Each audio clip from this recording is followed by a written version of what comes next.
Good afternoon. I'm Angie Jackson Wilson, Program Chair. Today, welcome to the 2026 Women's Health Day. As we celebrate National Women's Health Week, the Louisiana Center for Health Equity brings together advocates, policymakers, healthcare leaders, and community partners, all committed to improving the health and well being of women across Louisiana.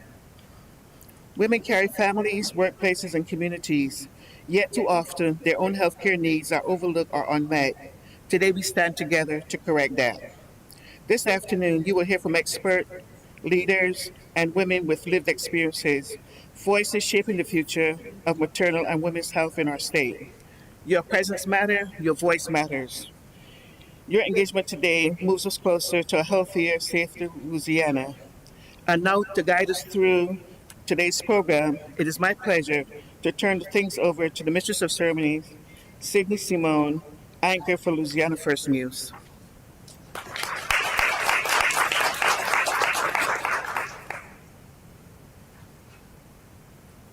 Thank you and good afternoon, everyone. I am so excited to be here and honored to be the Mistress of Ceremonies for today. Welcome to Women's Health Day at the Capitol.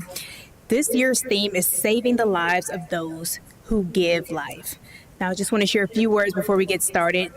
When we think about women, we often think about strength. We think about mothers, we think about daughters, sisters, grandmothers, and caretakers. The women who somehow carry everyone else, even when they themselves are running on empty. So many of us can picture a woman in our lives who made sacrifices quietly, who showed up for family while putting her own health, her own rest, and sometimes even her own survival last. Now, today is about changing that story. Today is about making sure that women across Louisiana are not only seen and heard, but protected, supported, and cared for. From maternal health and mental health wellness to access to care and economic stability, this gathering is a reminder that healthy women build healthy families, healthy communities, and healthier future for all of us. So thank you all for being here today and for lending your voice to this moment and this movement and for standing in support of those who give life every single day. Let's go along with our program. So now I want to introduce Gwen Amblin, LAPW past state president.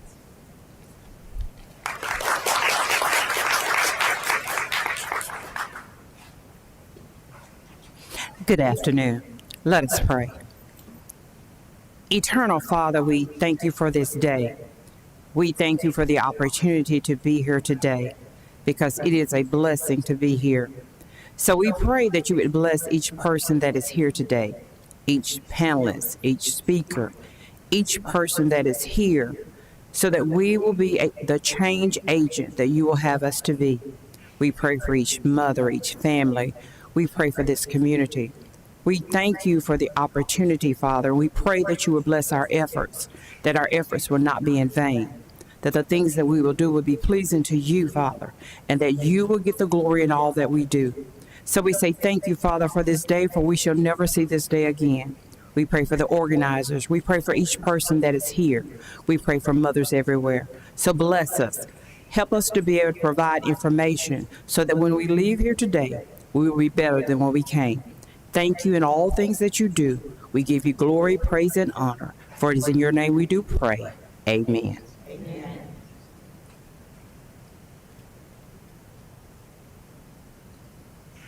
And I want to introduce Lori Berrien, Executive Director for the Office of Women's Policy and Office of Governor Jeff Landry.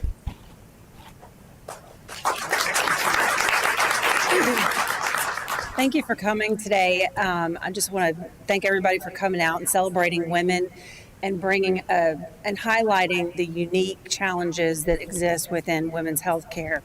I have today a proclamation from the governor's office, and it is declaring the week of May 10th through 16th, 2026 National Women's Health Week.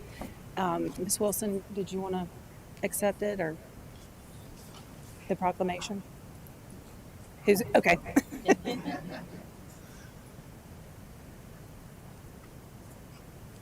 On behalf of the governor, here's the proclamation for this week at Women's Health.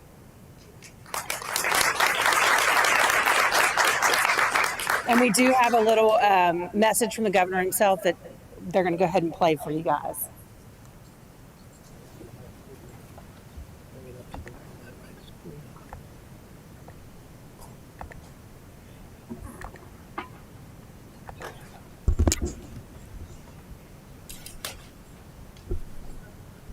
want to wish you all happy National Women's. Hello, everyone. Governor Jeff Landry here. I want to wish you all happy National Women's Health Week. Women play a vital role in our families, our communities, and in our workforce, and their health and well-being are essential to the strength of our state.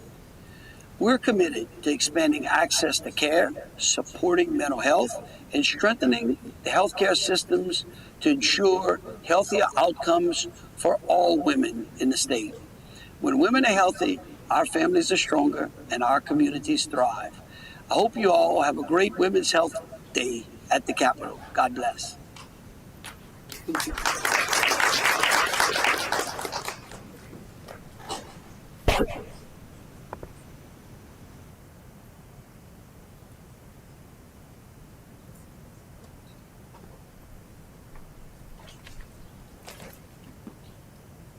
You didn't even have to sit down because I'm getting ready to introduce you. I want to call to the front State Representative C. Denise Marcel.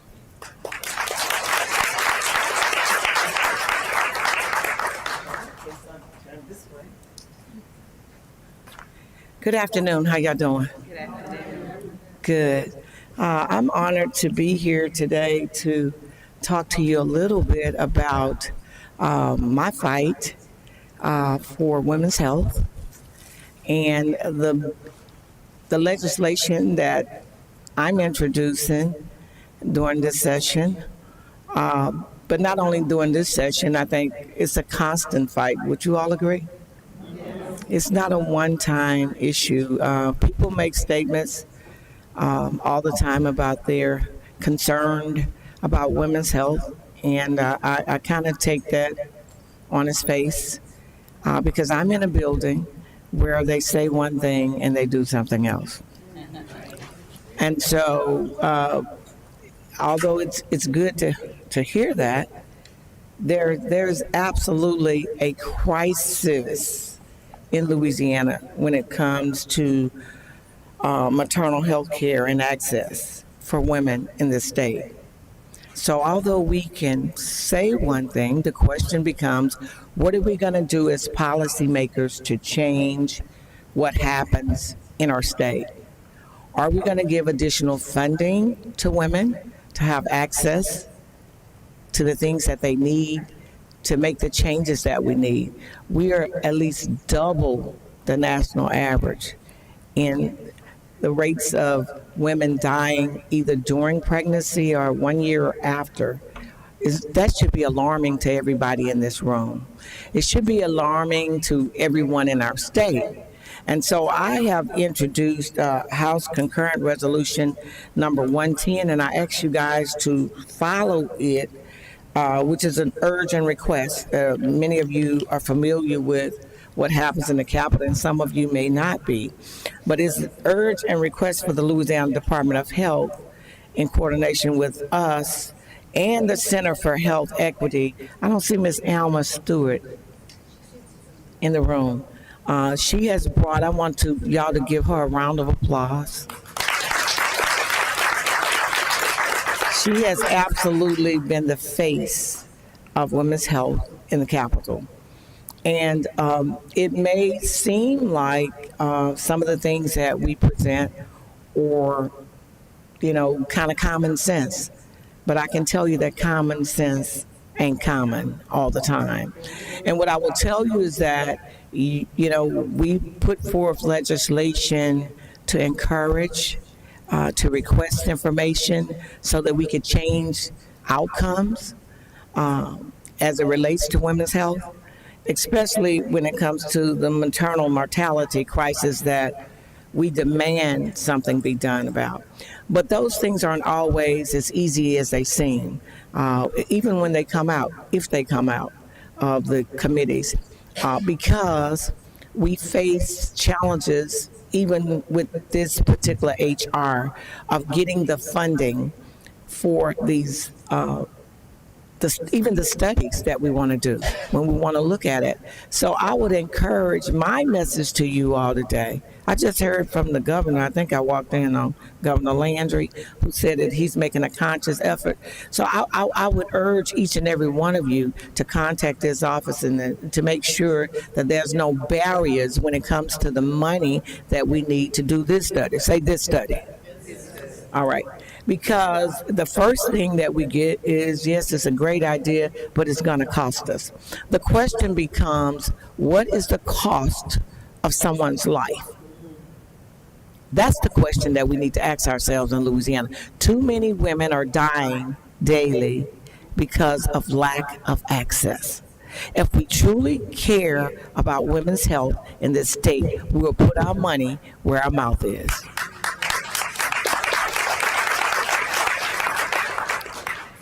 I'm going to give you a few stats. In 2020, the Pregnancy Associated Mortality Review panel says that Louisiana recorded 82 confirmed pregnancy-associated deaths. 82.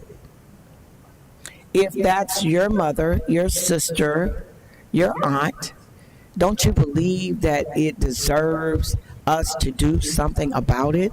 The only way we can do something about it is to look at it. To look at how we are creating barriers for women in this state to access to health care. And so when I brought this HR, that was one of the first things that happened. If they want to kill your bill, they send it to appropriations. And so that's the money committee. Now we can pass bills with billions of dollars that doesn't have anything. When they want to talk about crime and people dying, that's one thing. But when we start talking about access for women's health and for us creating something and a piece of policy that helps women not to die in Louisiana at that alarming rate, then $200,000 becomes like $200 million. So I want to encourage you guys to not only follow this legislation, to be a part of the conversation of how we eliminate a lot of the barriers. I want you to continue to work with Ms. Alma Stewart and Health Equity. I want you to follow the legislation, but not only that, reach out to the people on the committees, on the appropriations committee. Reach out to the governor. They tend to do what he says on a lot of other stuff. So I'm sure he could send them a note and tell them this is something that's important to us. And so we need to make sure that we do that. When we talk about getting the educational attainment, the things that Medicaid expansion does, all of those things are important when it comes to these issues. And so I will continue my fight for all the women in the state of Louisiana. I will continue to change policies, because that's the only thing that changes people's habits. When you change the policies, people can do things, that don't mean they will. When you put it in the law, then that means they have to do it. And so we get a lot of pushback from that, but I will continue to be that voice for women. And I'm very sorry that I have to run back to the Capitol, and I'll have to see if y'all want to ask me any questions as it relates to any of my legislation or any questions you may have for me. But I've got to get back. We're going on the floor. In fact, we're on the floor right now at 1 o'clock. And then we have a press conference because there are other issues that are pressing in this state as well that concern women as well. And I'm proud to say that women showed up last night for those issues from all around the state. When we start talking about diversity and we start talking about maps and we start talking about representation, I want you to know that women need to be at the table. If you're not at the table, then you might just be on the menu. The way you can change the policies is some of y'all need to start running for some of these seats. Amen, Wallace. Yes, we need more women that think the same way to run for a lot of these seats. And that was a part of the conversation on yesterday when we started talking about the FAIR maps. We need people who represent you and your thought process. If we keep sending people there that don't represent your thought process, we get these alarming crisis rates that we see here in Louisiana. We don't do anything about it. We talk a good game, but we don't do anything about it, because if we did, the numbers would go down. And so thank you for allowing me to speak today. But if you have any questions, I see somebody with a hand up already. I'll be happy to try and answer those questions as best I can.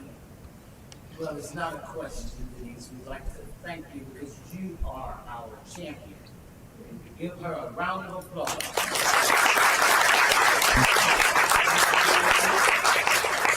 All you do, and ladies, we need to get behind her because one voice can make some noise. But if we get behind her, we can make a lot of noise. And that's what we gotta do. Thank you. And I know there's a division in the governor's office that are assisting with women's health issues. So make sure they're here somewhere, right there. There she is. So make sure that you make your voices heard. And so that's how we change policies. That's how we get things done. And I want to thank her for her work as well. I appreciate you.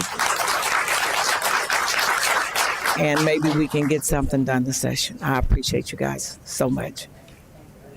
I don't mind being your champion, but I need some cheerleaders, and particularly at the hearings. Thank you. God bless you guys.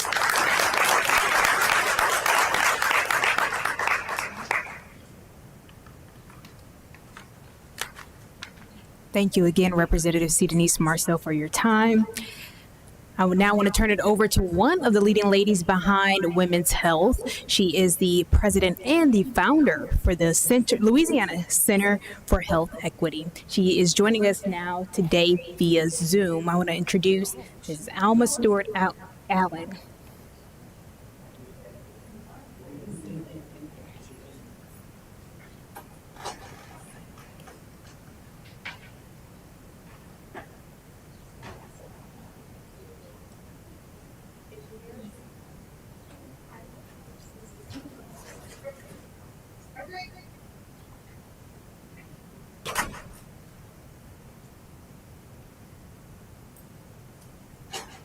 Alma, you have the floor. Can you hear us? Hey, can you all hear me? Yes. Okay. Good afternoon, everyone. I'm coming to you from the chilly Thai Island here in Illinois. My name is Alma Stewart Allen. I'm the president and founder of the Louisiana Center for Health Equity, and I am truly honored to welcome you to Women's Health Day 2026. What an incredible sight of women, advocates, leaders, and partners all united by one purpose: to uplift, protect, and celebrate women's health in Louisiana. We are gathered today for the 14th year in recognition of National Women's Health Week at the Capitol, a moment when the nation pauses to affirm that women's health is essential. But here in Louisiana, this week carries a deeper urgency. Our state continues to face one of the most severe maternal health crises in the country. Too many mothers are dying from preventable causes. Too many families are left grieving. And too many women, and especially Black women, face barriers that threaten their health and their lives. This is why today is not just a celebration, it is a call to action. Yesterday, as Representative Marcel said, that action took a powerful step forward. Her bill, House Concurrent Resolution 110, was filed to declare maternal mortality as a public health emergency in Louisiana. This is a bold acknowledgement of the crisis we face and a commitment to addressing it with the urgency it demands. We want to give a heartfelt and enthusiastic thank you to Representative C. Denise Marcel for sponsoring this critical legislation. Her leadership, her courage, and her unwavering commitment to the lives of Louisiana mothers is something we deeply honor today. And to all members of the legislature, we invite you, we encourage you, and we welcome you to co-sponsor HCR 110. This is a moment to stand together for the health and safety of women across our state. I want to also extend our sincere gratitude to the Governor's Office on Women's Policy for hosting us today and for their steadfast dedication to advancing women's well-being. To our planning team and our incredible volunteers, thank you. Your passion, your energy, and your countless hours of work are the heartbeat of this event. And to all of our sponsors, our silver sponsor is the Women's Foundation of the South. Thank you. And our incredible community partners that are listed on the program. I believe you have a QR code to access the program and some of the other documents that we're referencing today and citing.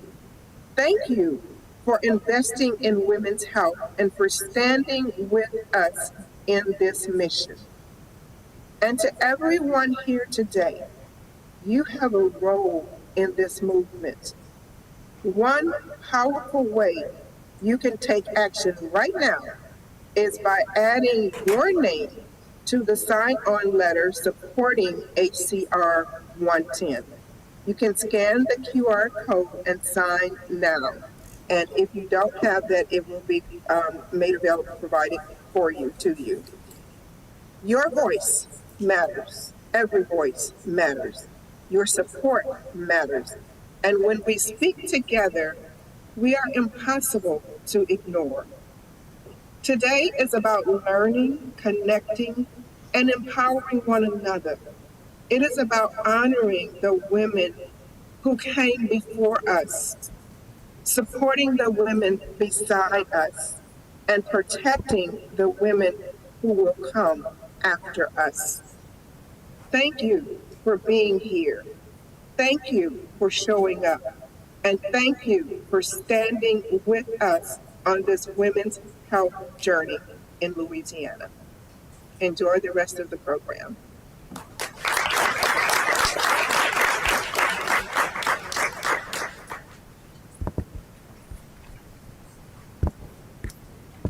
Again, thank you, Ms. Alma Stewart Allen. I want you wonderful ladies to give yourselves a round of applause for being here today. You look so beautiful in your black and your purple. I want to continue today's ceremony by calling up Ms. Jamie Mays, the founder of the Healing Project.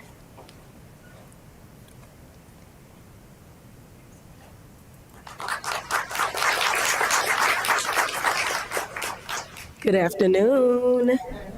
How's everyone doing? Awesome, awesome.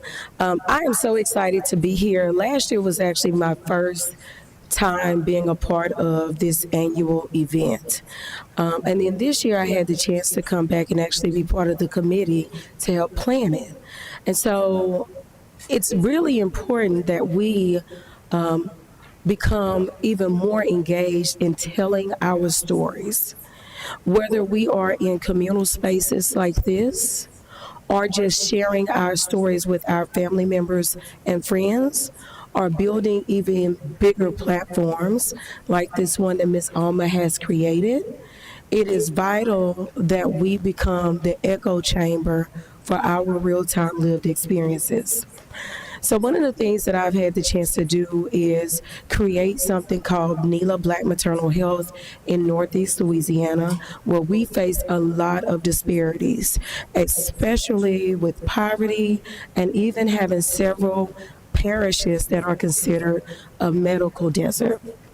And so this year, our goal was to really encourage women to be open about their story, Not just what we know about ourselves, but our stories are also comprised of those people that are connected to us in our families.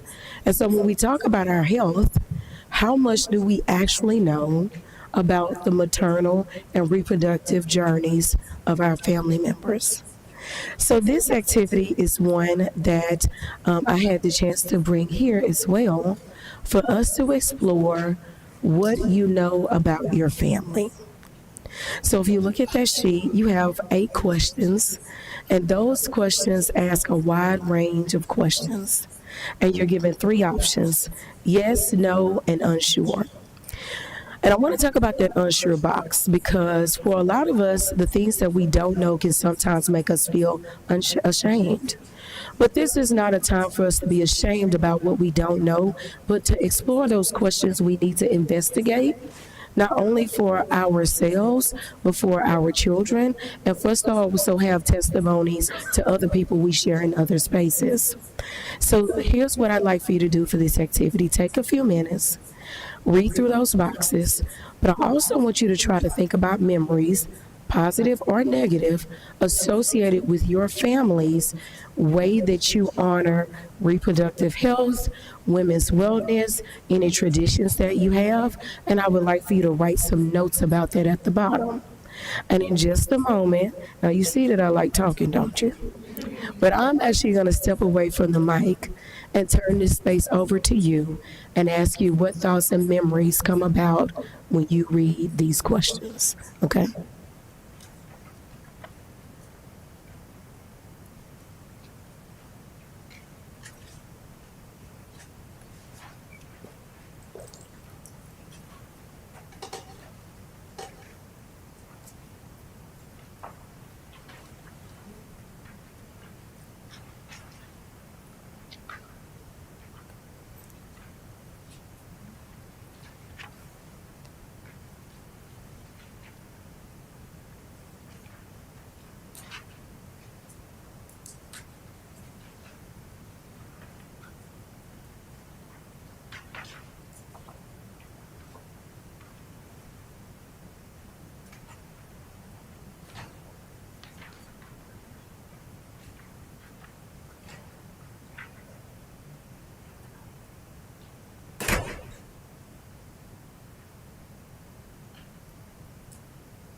Okay, so I'm going to start by sharing with you all a little bit of my family story, okay? And then I'm going to turn the mic over to you. So I always look at question number 8 and I think about my family. I have a humongous family. I grew up in DeRidder, Louisiana, which is down in Beauregard Parish, but my family actually hails from Cottonport. And my grandmother was the oldest of 14 girls. Okay, no boys. While my grandmother has transitioned, many of her sisters are still living. And my grandmother went on to have 11 children. So I grew up with a lot of fibroids, and for a while I was really concerned about whether I would be able to even have a child. And when I gave birth to my son, I'll never forget my grandmother saying, "Now, honey," so now the mic belongs to you. What things do you remember? What memories are created when you look at these questions?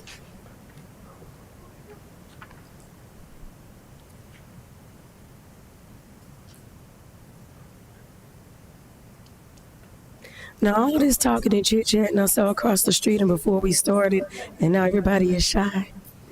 Do not be shy. There's somebody who needs to hear your story.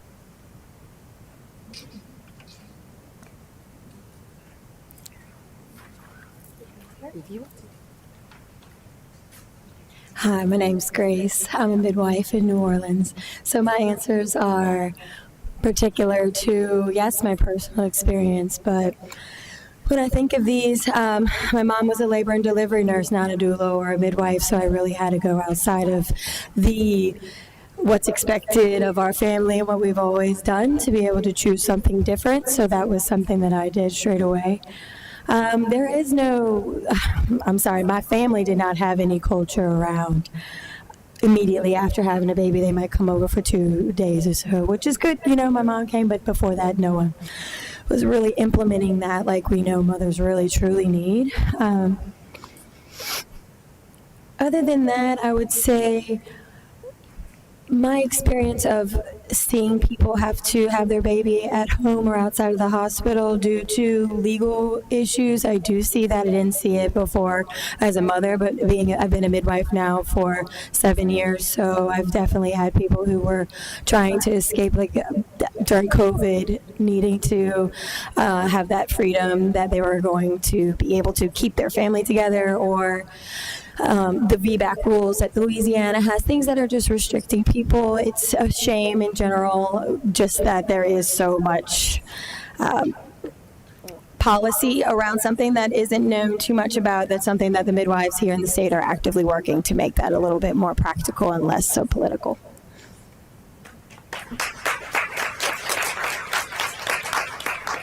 Anybody else?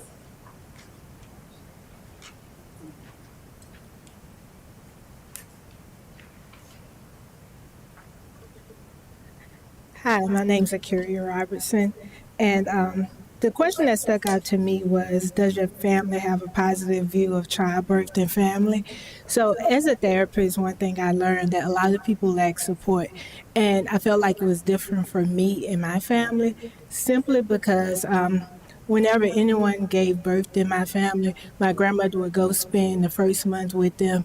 It was the idea of you wasn't supposed to stand in front of the microwave. You couldn't sweep. You couldn't go anywhere for 6 weeks. You had to stay home. So it was just like, it was a lot of support and a lot of people telling you things, what you felt like you couldn't do, but also realizing like you didn't have to just worry about caring for the baby, but also caring for yourself. And I think that I realized the importance of that as I became a mom, and even so much as being a therapist working with clients who were moms.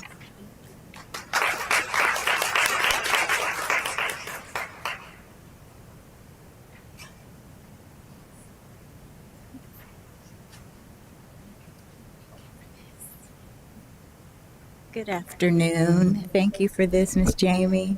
I'm looking at question number 4. Did anyone in your family have a history of reproductive issues, miscarriages, infertility, fibroids, or endometriosis?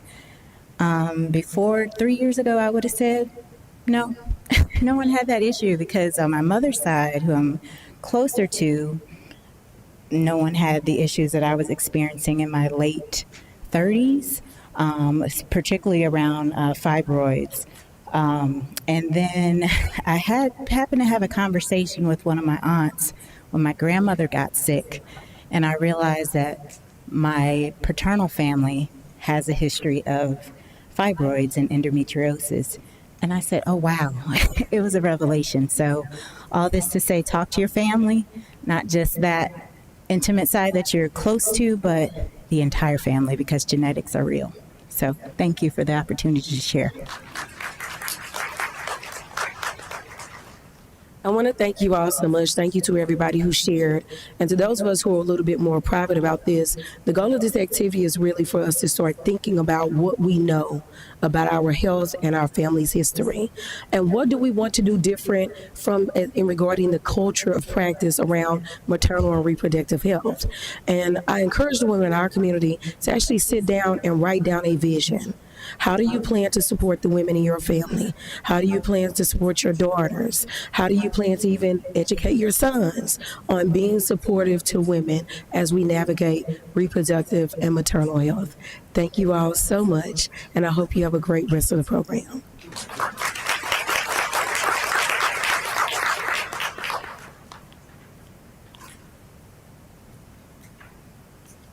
Thank you so much, Miss Jamie. That was such a great activity. And if you do feel, not ashamed, but you don't want to speak up necessarily, talk to one of the ladies in this room, connect with them, talk privately. There's so many resources available to us that we don't even realize, and we're more alike than we realize and have similar stories that we can share with each other. So now I want to introduce Dr. Michelle Easton, the moderator for the panels for today. Thank you so much.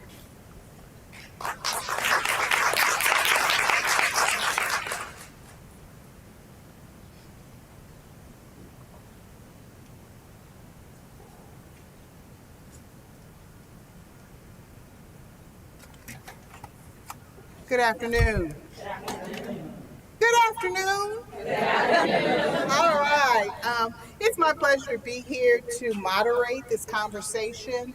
We're going to have about 45 minutes to an hour to have some good in-depth conversations. What I would like to know is how many of you all were attended the webinar that the Louisiana Center for Health Equity offered in March on maternal health. All right, okay. So those of you who had your hands up, it looked like it was about maybe 10 or so in the audience. Was that a good time? Well, good. Well, this is a part two, because pretty much the same persons who participated in March are here with us today, and we have some additions. So what I'm going to do is just do a quick introduction of the individuals who will be serving as our panelists. And as I share their names, if they would come up, and so we can have a round table, semi-round table conversation on today. So first I'd like to introduce Autumn. Autumn is 17 years old, and she serves as Miss Louisiana Port City's team in the Miss America opportunity. She proudly represents her community as she prepares for the Miss Louisiana's teen state competition. A rising junior, soon to be senior this fall, Autumn attends the New Orleans Center for Creative Arts. Down in New Orleans, we say NOCA, where she will study vocal music. She is also the founder of Raising Kids for a Healthy Future, a statewide initiative built on her 3 E's for healthy living: education, equipping, and empowerment, created to help children and families build strong, sustainable wellness habits. Let's welcome Autumn.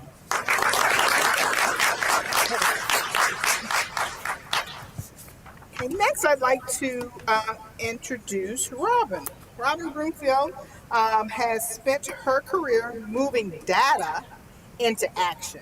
She honed her craft leading numerous data-informed state and community-level projects during her tenure at the March of Dimes, the Louisiana Department of Health, Bureau of Family Health, and the New Orleans Health Department. Her skills include data translation, facilitation, management, and leadership, and her subject matter expertise includes social and political drivers of health, systems change, maternal and child health, and mortality surveillance. As March of Dimes Director of Collective Impact, Robin leads a network of individuals and organizations aligned and learning together to advance the health of Black and Spanish-speaking families in Greater New Orleans. She firmly believes that everyone deserves the best chance at life. Let's welcome Robin. Next, we have Dr. Cordell Paris. Dr. Cordell Paris was born in Trinidad and Tobago. At an early age, Dr. Paris moved to New York, and finished high school. Through diligence and determination, she began her journey at Brooklyn College in New York. Dr. Paris was recruited by Heyman University School of Medicine in Philadelphia, PA. She returned to New York after acquiring her doctoral degree and entered Albany Medical College, where she completed her internship and residency programs. Her interests in cardiovascular disease began when her neighbor suffered a stroke and subsequently died of a heart attack. Dr. Paris attended Jones C. Edwards School of Medicine at Marshall University in West Virginia, where she completed her fellowship. Through her years, she found herself in Baton Rouge, Louisiana, and eventually founded Paris Cardiovascular Center. Let's welcome Dr. Paris. Next, we have Akaria Robertson, who is a licensed professional counselor supervisor located in Baton Rouge, Louisiana. She is currently serving clients in Louisiana, Texas, New Jersey, and Minnesota. She received her bachelor's degree in psychology and her master's degree in counseling from Xavier University of Louisiana. She is currently the owner of her own private practice counseling agency, Always Amazing Counseling and Consulting. She is the author of a self-care workbook, The Simple Self-Care Solution. Akaria works with individuals who are going through life transitions and struggling with struggling with anxiety, stress, and lack of self-care. She is also perinatal mental health trained and has a passion for empowering postmortem moms to improve their mental wellness. In her spare time, she enjoys spending time with her son, reading, and traveling. Please welcome Akaria Robertson. And last, but certainly not least, we have Caitlin Joshua. Caitlin Joshua is a native of Baton Rouge, Louisiana, and a graduate of Southern University and Agricultural Mechanical College. In 2022, while pregnant with her second son, Caitlin experienced miscarriage complications at 11 weeks. She sought care at multiple Baton Rouge area hospitals, but was denied treatment due to Louisiana's abortion ban. Caitlin has been vocal about her experience. She joined the Biden re-election campaign's reproductive rights tour, traveling nationwide to share her story. After the campaign transition, she co-campaigned with the Harris Waltz 2024 campaign, visiting 20 states. Caitlin spoke at the 2024 Democratic National Convention and testified at a U.S. Senate hearing on reproductive rights. She was named Glamour Magazine's Woman of the Year. In late 2024, Caitlin co-founded the nonprofit Abortion in America to elevate the stories of people impacted by abortion care restrictions. Let's welcome Caitlin Joshua to our stage. Now, if we did nothing else, this is a power pack panel. You all not agree? Yes. Okay. This is the month of, what month is this? May. And May is Mental Health Awareness Month. Okay? So I'd like to start, I'm going out of order of what I thought because it just hit me this way. But I'd like to start with Akaria. And I'd like to ask you, from your perspective, what are some of the biggest barriers that mothers, particularly Black mothers and women of color, face when trying to access maternal mental health support? So I find that it's not just that access to care, but it's also having safe and culturally affirming care. So facing challenges such as coverage, not being able to attend those doctor's appointments, not having someone that actually listen and understand where they're coming from. Also is minimizing their concerns, not really listening and understanding what their experience is like, not understanding their culture, or just not being heard when they express that, because it can get minimized a lot of times. Yes, thank you. So let's piggyback on that and I'll go to Rob. Carrie talked a little bit about one of these social determinants of health, access to transportation, for example, being a big thing. How do the social determinants of health and access to care continue to drive maternal mortality in our state? I'd like to begin by adding a little color to your points. Like, one of the things that we've discovered in our research at March of Dimes is that even in parishes where we have what's considered adequate or great access, we have low utilization. We have some of the lowest utilization rates in the state, as a matter of fact. And so there's also a real trick between access and utilization. We have to answer the question, why is it that women aren't able to get care and people who are pregnant aren't able to get care earlier? Is it because they can't get an appointment? Is it because they enrolled in a Medicaid plan that says that there's a provider nearby, but it's not real? Is it because, they were disrespected? As in my own family, that's part of my story, is that my mom had 2 horrible hospital births, and so I was born at home. And so that's true regardless of who you are, that you can get poor treatment, but it's even more true if you don't look like me. So I think when it comes to the social and political drivers of health in particular, what I would like to share is that, in public health, one of the things we say all the time is that 80% of your health happens outside of clinical doors. That means that all of those social and political drivers, those health-related social needs even, housing, nutrition, connectivity, life skills, those are all things that we should be thinking about how to connect people to through healthcare. We should be partnering with community-based organizations that can support families where they are in communities. And there is always an issue where in a vacuum of resources, even if we're able to refer people to those community-based organizations, can they meet the need?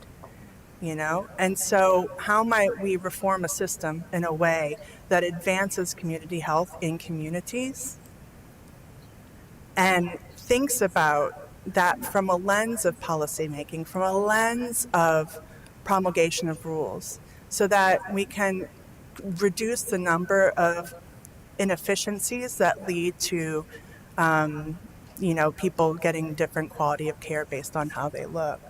And my last point is that we've also been able to discover in the literature that it's not enough for someone to be culturally competent. They have to be concordant.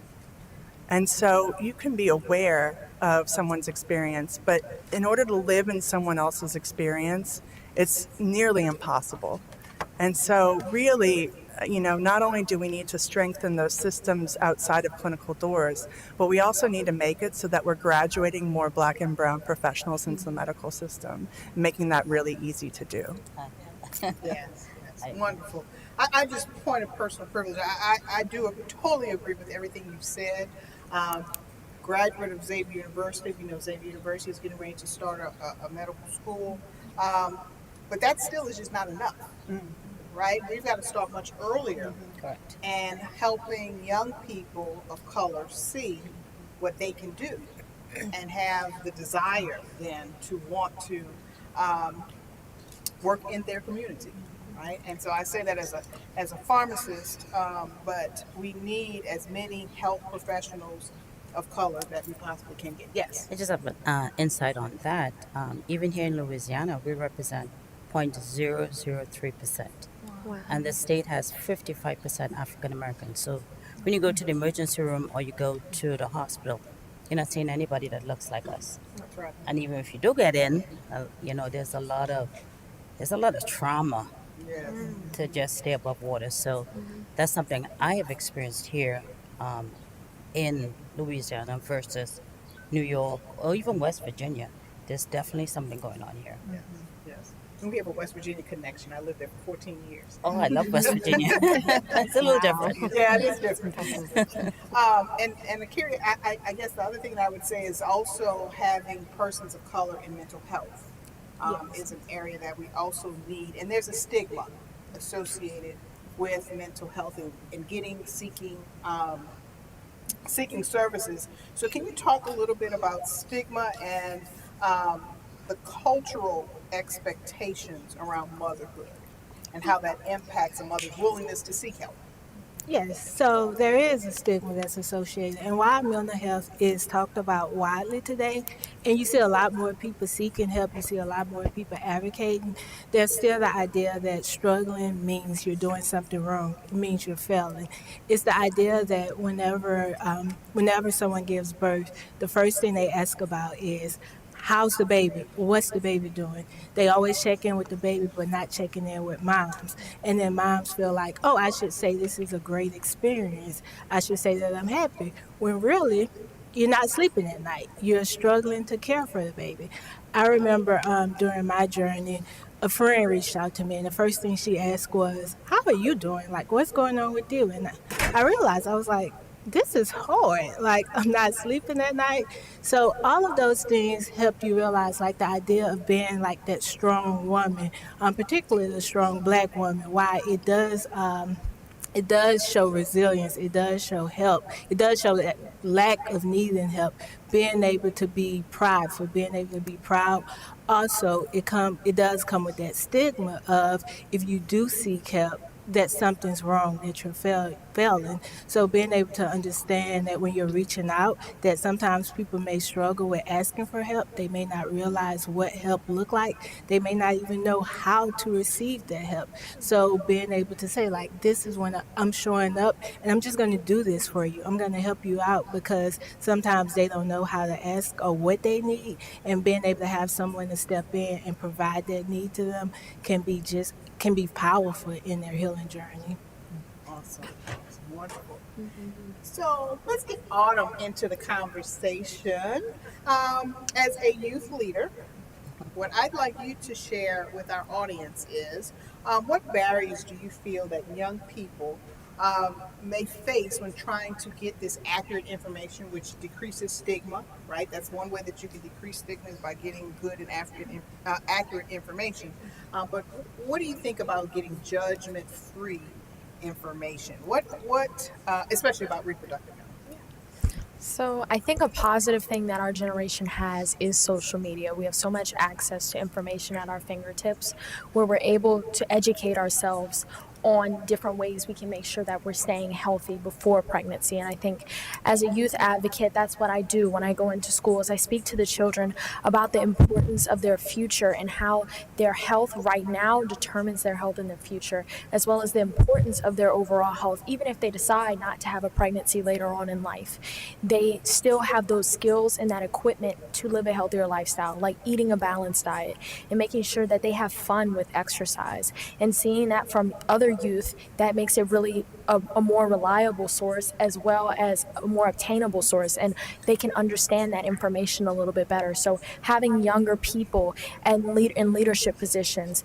to show kids that their health starts now and their health journey starts earlier than they could have even imagined. And also making sure that children know about the importance of screenings and at an early age, because I think a lot of the times that we just associate that with older age, but it does impact you up to the age of 21. You should start getting those health screenings. Awesome. Thank you, Autumn. Let me ask this question then, though. What is it that more seasoned persons, my age and older, what can we do to support youth in this regard? What is it that we can do? Because the first thing you talked about was social media, and I had to hold my face right? Because many times with social media, I think sometimes it's more harm than good.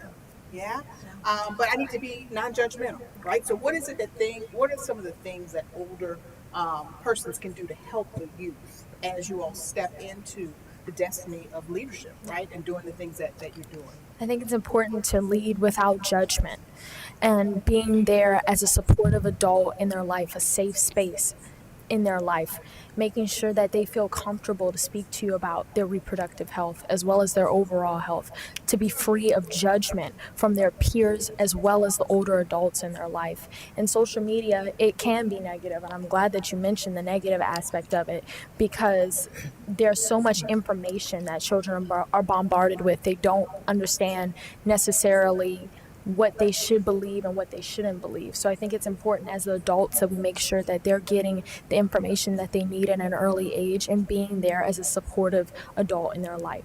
Awesome. So breathe before we respond. All right. Thank you. Thank you. Let's talk a little bit about cardiovascular complications that happen with pregnancy, one of the leading causes of maternal death. What does our audience need to know about that now? Actually, all maternal death is from cardiovascular disease. Okay. And I truly believe it starts early. I think it starts with obesity and subsequent diabetes.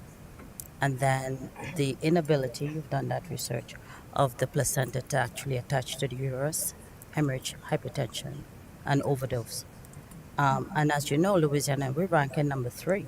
So you're losing a mother, you're probably losing a child as well, and you're having a lot of people maybe in the foster system.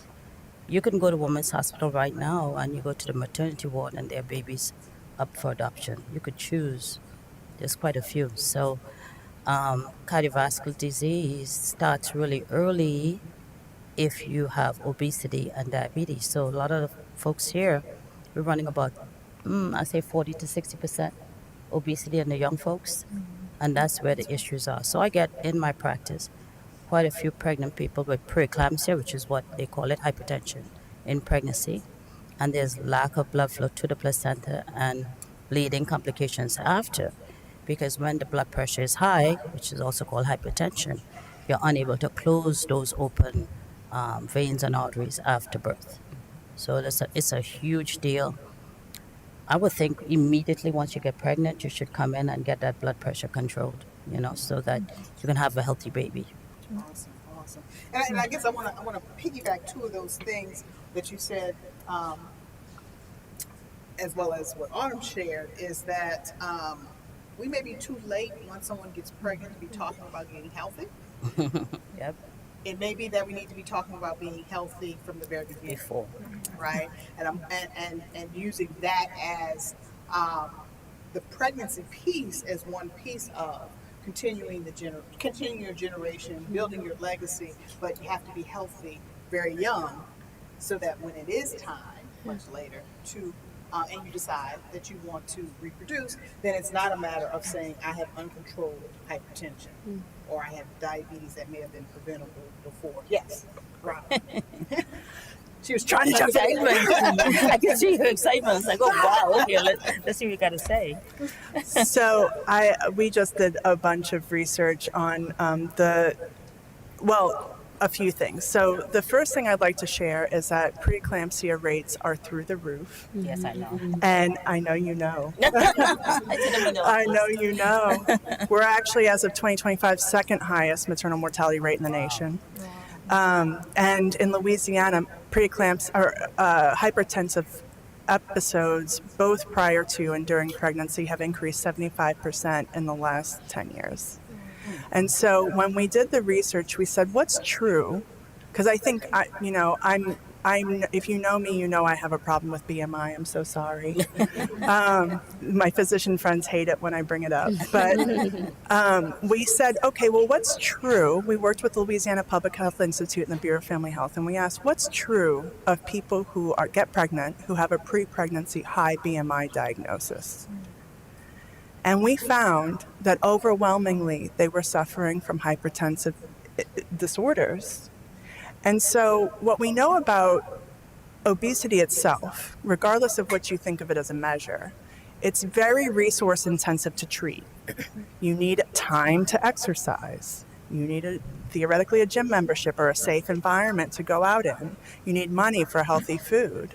And that's not always in reach for people. And so what we really want to start talking about and raising awareness around is the use of low-dose aspirin in pregnancy, starting around the 12th week in consultation with your provider in order to prevent preeclamptic episodes. It's the only way we know of to prevent preeclampsia in pregnancy. And with the rates of preeclampsia so high, we need every woman, especially Black women, to go into their provider and have a chat and say, am I eligible for a low-dose aspirin regimen? Because it is one of the only tools we have in the toolbox once somebody is already pregnant.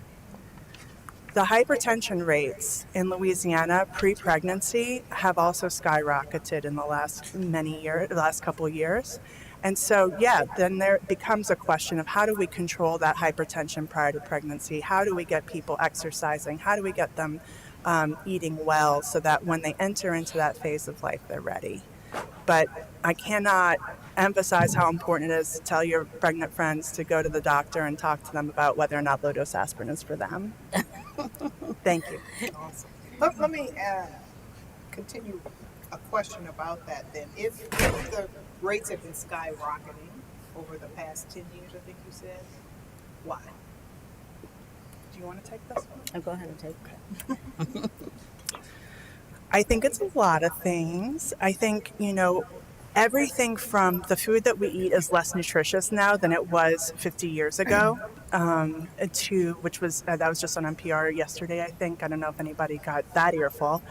All the way to processed foods, the consumption of processed foods. I would also say stress is a huge one, that we are living in economic crisis after economic crisis that is driving people to have different quality of life than they deserve.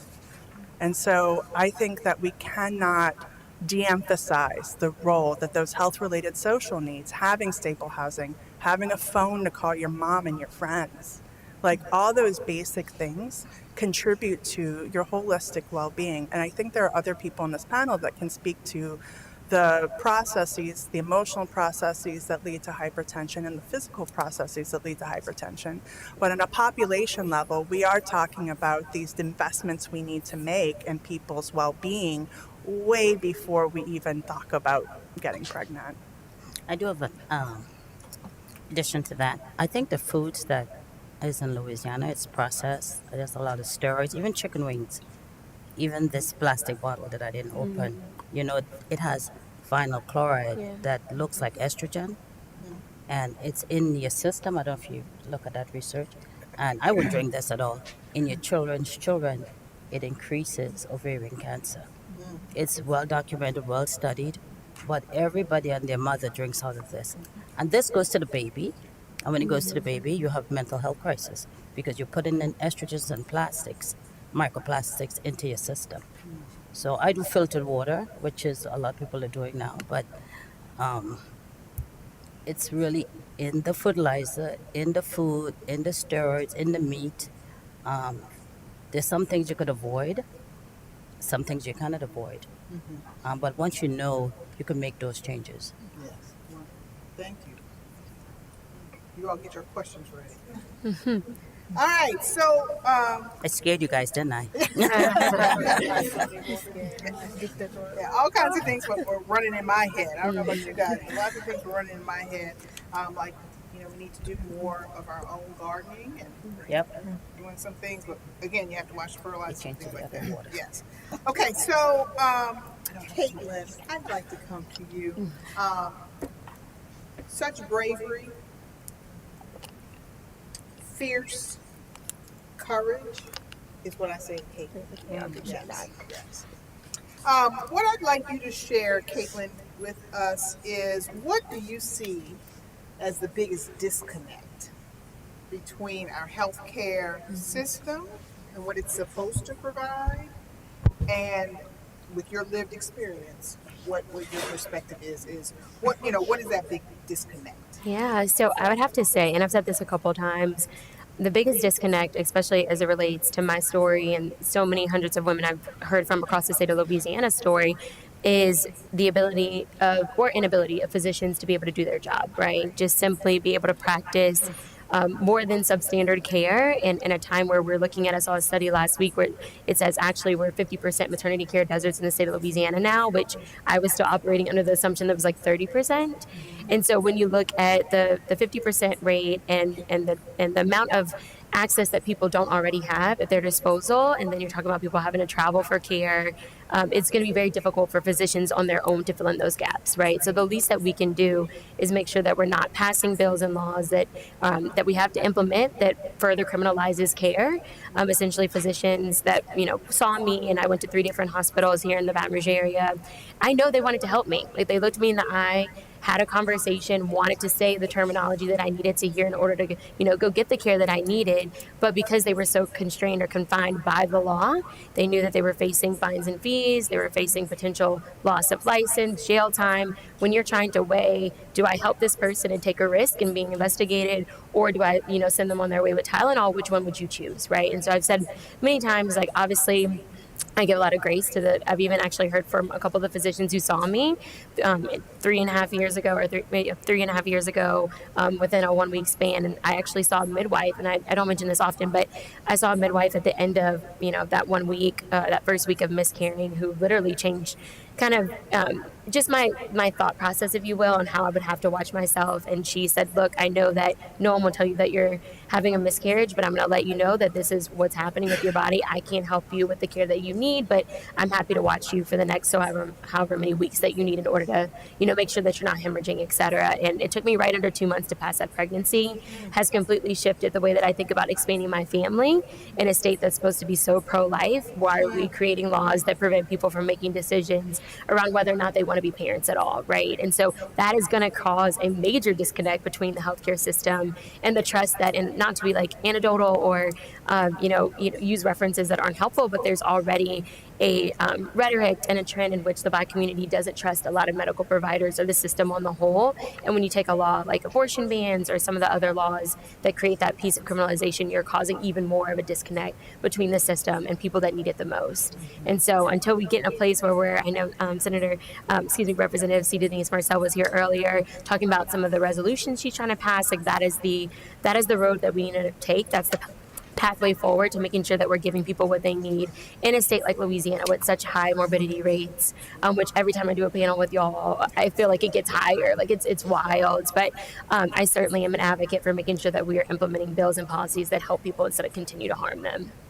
What type of anxiety you have from that experience? Oh my God, I can't begin to explain. And it almost causes like a domino effect, right? People don't think about even the simple things, which aren't so simple, like the bill that you get, right? So like me and my husband are still paying for miscarriage treatment that I didn't receive from 3 different hospitals, right? Obviously changes the way that you think about expanding your family.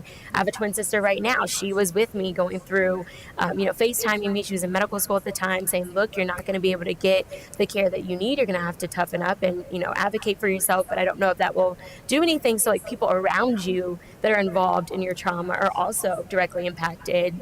And then, of course, I've mentioned this a few times in interviews as well. I went through great lengths to have my son, right? So my son, Liam, he's 2 now. We chose to go to New Orleans. Like we found a provider who literally, I walked in the room and I smile about this because she was so lovely. She's since moved to Seattle, Washington because she doesn't want to practice here anymore.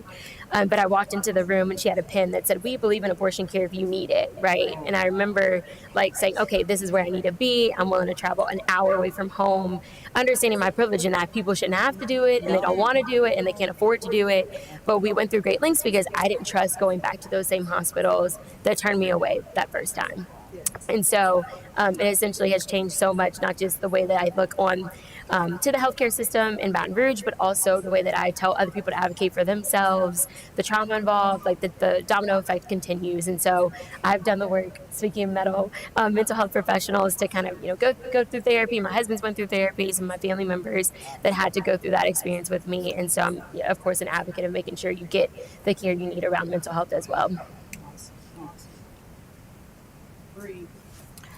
I do have a little insight. I did my little research as I have a couple of papers. So most people who have diabetes and preeclampsia, those babies that are being born, they're high risk for mental issues. They're high risk for cardiac disease, territorial flow, holes in the heart, and abnormal formation.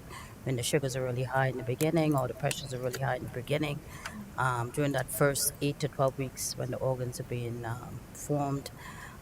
So without the proper care I guess even before pregnancy, once you're having sex, I would say, you start around that time, just in case there's an accident. You can have a lot of kids, and you can see that here in Louisiana, a lot of people have mental issues from just poor care. And you're talking about you're going to have a whole segment, a whole population of people that are not going to be productive you're going to affect the income, the taxes, the workability of folks. And you have, I see a lot of people from these schizophrenic house, anxiety houses, all sorts of issues, post-stroke, post-drugs, I was like, wow, this seems way more here in Louisiana than other places. I don't remember seeing as many people. They're coming with their providers. So I think there's something going on here that needs to be addressed even before that person gets pregnant, It just came out this year that Louisiana is the #1 stressed state in the nation, which is crazy to think about when it's like this is supposed to be a happy state. This is the melting pot state. This is so much culture, so much life. We celebrate Mardi Gras together. We have so many traditions and culture around family and fun. And to see that we have some of the worst determinants of mental health, and it's not something that's being spoken about. And I think our legislature needs to know about those testimonies from younger people, because the younger people are the future. So if they are dealing with mental health concerns like myself and other people that I know a majority of my friends and people my age struggle with mental health, but they don't know how to reach out. They don't know how to get that help. So we need to make sure that there's legislation in place and that the schools are doing a good enough job of seeing those things, because sometimes the parents aren't there to see that because they're working, because they're busy, but the school is there. So I think we need to just have more support around mental health in this state. I want to add to that too, because I think a lot of people are not aware of the resources that may be out there. So, for instance, a lot of times when people are employed, they can go through EAP and they can get free counseling services for so many sessions. Also, through that free counseling services, that therapists can sometimes fill out the FMLA paperwork where they could take a leave of absence. Of course, then there becomes the issue of if I'm not working, I'm not getting paid. So now what do I do with the finances? So I have to choose between, do I make money or do I take care of myself mentally? So there's a stress that comes along with that. So it's just a lot of things that's factoring into it. But I do notice that a lot of young people, while they don't know how to get help, they're more open. They speak up more about things they're going through. They talk about it more. So when you mentioned social media, I thought about a lot of my clients. They may come say, I saw this on TikTok. I saw this on TikTok.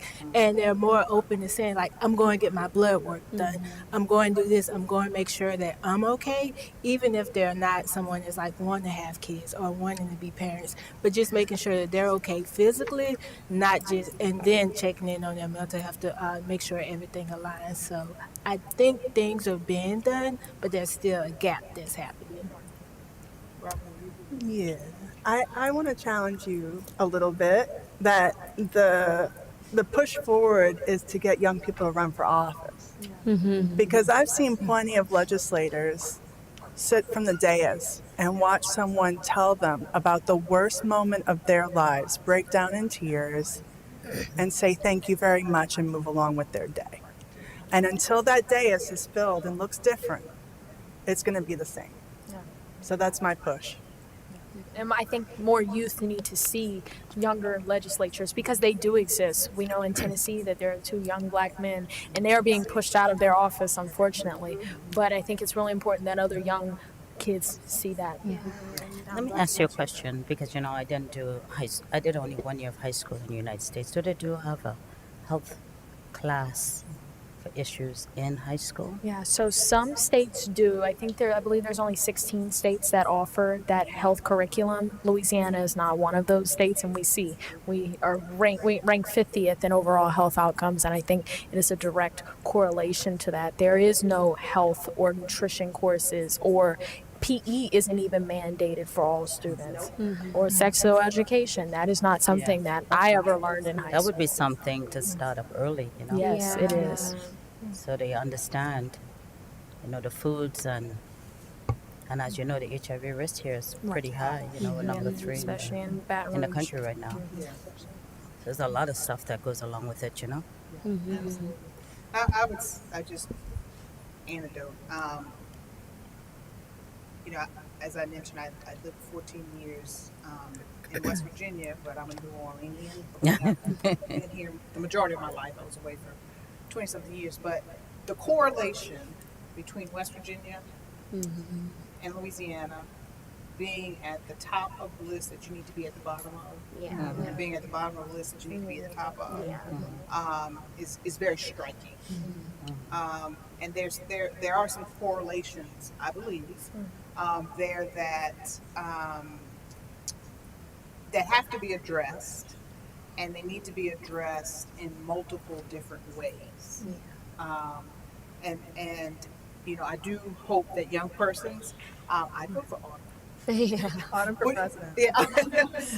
That young persons are our future, and I feel very inspired many times when I'm around young people, because they do speak up more than what I did and persons older than I did, right? And so, and they're not patient with incremental process and progress, right? And that's what we need. We need some disruption of the status quo, and we can't do it an inch at a time, right? And so I think I do feel hopeful with our youth here. But the other thing is that I think we also, those of us who aren't young, need to get it together, right? Because we're barriers to some of the progress that's going to benefit us and them, right? And looking at things more from a community perspective is so very, very important. So I just wanted to say that, and the education piece is what triggered me into that thinking, right? Because a lot of what needs to happen is because you need more information. And how are you going to get it out there? And sometimes the information may challenge what you believe, but it's what's needed. Yeah. Right? And so until we really lean into helping people critically think, we're going to stay sometimes, not sometimes, we're going to stay where we are. Right? And so that is something. Robin, it looks like you wanted to say something. Oh, yeah. Yeah. Go ahead. Yes, education's crucial. But I think one of the things that us with public health degrees get coached on for an entire 2 years is how to get people to do things differently.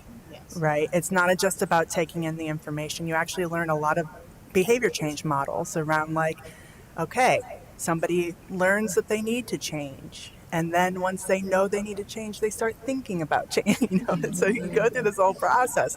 We all do it, right? The information that ice cream is not a good dinner is something I'm well aware of, and yet, and so what I would say is that, usually the way that we have to change people's behavior is by changing their environment. And the way we do that is through policy making. The way we do that is by building our cities differently, and thinking about what a more verdant and beautiful world would look like for everyone. And that is the way that we actually promote behavior change. Sure, everybody needs all the information, because everybody needs to be able to make informed decisions. And we can't just expect the information in a vacuum of unsupportive society to do the job. That's my 2 cents. Thank you. All right, so these are now cross-panel questions. In other words, I'm going to toss the question out, and whoever would like to answer them, please speak up. Okay, so how do we address the reality? Caitlin talked a little bit about the privilege of being able to access where maybe more healthcare is available, but that's not feasible for everybody. So how do we address the reality that many communities, especially in rural areas, have limited or no access to maternal care? Anybody want to answer that? How do we address that? I had a thought coming from a whole nother country. Okay. Yes. So we had in the Caribbean community centers where you're playing like super fitness and inside of the sports center where people play basketball, they had weekly clinics.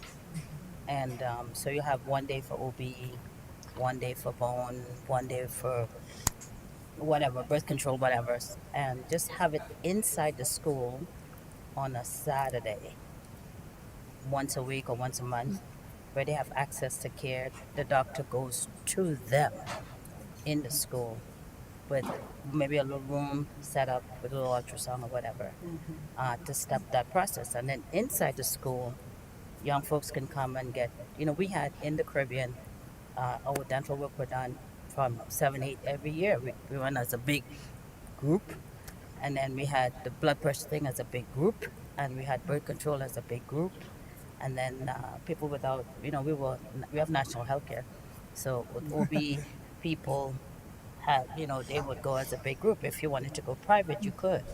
The rich people go private, but if you didn't have any access, it's in the school system, and you'll see in the community centers, or you could do it inside the school itself. Use a separate space. I think that would take care of all the issues that we started at. We didn't have to take our parents at age 16. Before 16, you have to take your parents. One suggestion, idea. Any other thoughts? Yeah, Robin, you want to go first? No, you talk.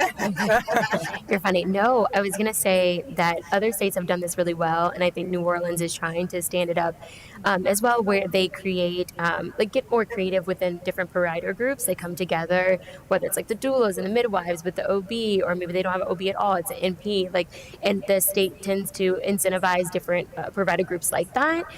Kelly Bakay, if y'all are familiar with her in New Orleans, she's doing that with her practice.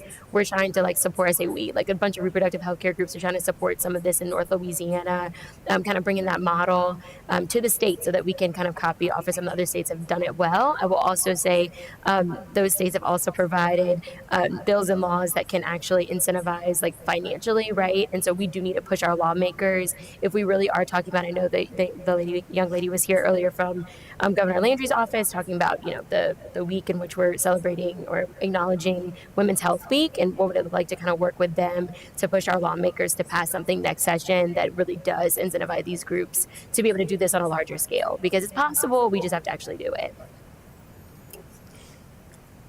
The March of Dimes contribution I would make is that one of the largest challenges we have in the state of Louisiana is this access to care question, and what we do with really high-risk pregnancies versus really low-risk pregnancies. And one of the ways that we could really fill some of those access to care issues is by making it so that midwives can actually practice fluidly in the state of Louisiana. Right now, they have to sign up for something called a collaborative practice agreement by law, which is a little bit of a shakedown.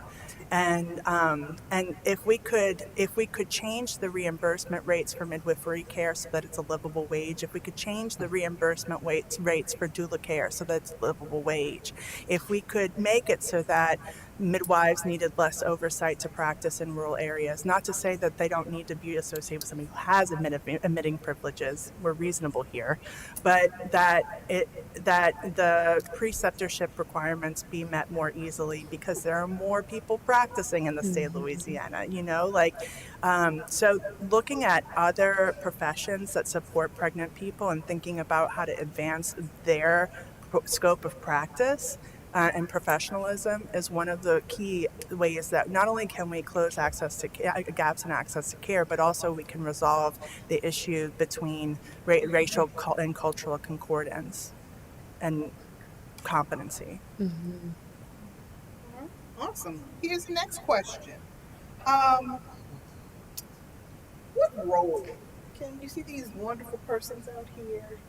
What role can community members play in improving maternal health outcomes? What do you think we could do? Vote. Run for office. I think listening to moms and believing what they say, not having to go through, well, why do you feel that way? Is not, and it's about being able to validate their experience, understand and offer that support in the matter of making them feel heard and helping advocate for them if they don't know how to advocate for themselves. Yes. Continuing to raise awareness, using your voice. We have social media. Using your voice in terms of just speaking and having those conversations will break the stigma. And I think also just making sure to check in on the mothers in your life, check in on those future mothers, not so worried about the baby, but worry about the mother, because if the mother isn't well, how can the child be well? So I think it's really important to just break that stigma and also speak to your children about, their future as parents, and, show them the positive role model that you hope that they will continue to be. Sense of community. I Oh, you guess. go, yeah. Yeah, sense of community. I heard that. I am all about sponsoring, like my girlfriends, right? Like whenever they're pregnant, like, okay, I'll buy your doula, right? Like, or like, there's actual programs that will help with, doulas, midwives, etc. Instead of like us, taking a passive role, do that, right? Like, if you have the ability to, fund someone's ability to have a doula or a midwife, take advantage of that. Tell them about the programs that exist. And the importance of having. I recently saw a study where I think it was like a significant increase in the positive experience of a mother, of a birthing person, when they have a midwife or a doula. And so I'm all for making sure that my girls have that. And if I ever have any more kids, I'm going to make sure I sign up too. And then I love your answer around like believing people, right? So I've had two girlfriends. One, Alexis, she had twins a year ago, ended up with preeclampsia, and I remember her texting me and just saying like, oh, I don't feel one. I was like, oh, don't even say anything else. I'll come watch the twins. You go, do what you need to do. And sure enough, she was diagnosed. I have another girlfriend that happened to. So just like instead of, soothing people or trying to, shoo them away or dismiss their concerns, really believing them is important. Yeah. I'm glad you mentioned like believing, because I think having more people that look like us in the healthcare space is going to help that, because a lot of the time, and this is systemically and historically, Black women have been dismissed for their healthcare concerns, not just in every other space, but especially in the maternal health space. So I think it's really important that people continue to share their stories online. I think, and the reason I learned about this was through social media. I was able to see women really sharing their testimonies of like, this is really happening. And people, regardless of their socioeconomic status, are also dealing with this just because of the way that they look. So I think also encouraging children to join healthcare, Black children to want to be healthcare providers, to want to be doulas, to want to be midwives is really important. Absolutely. And the last thing I'll add to that, Autumn, and you're just so brilliant. Like, I don't think I was that brilliant at 17. Like, it's impressive.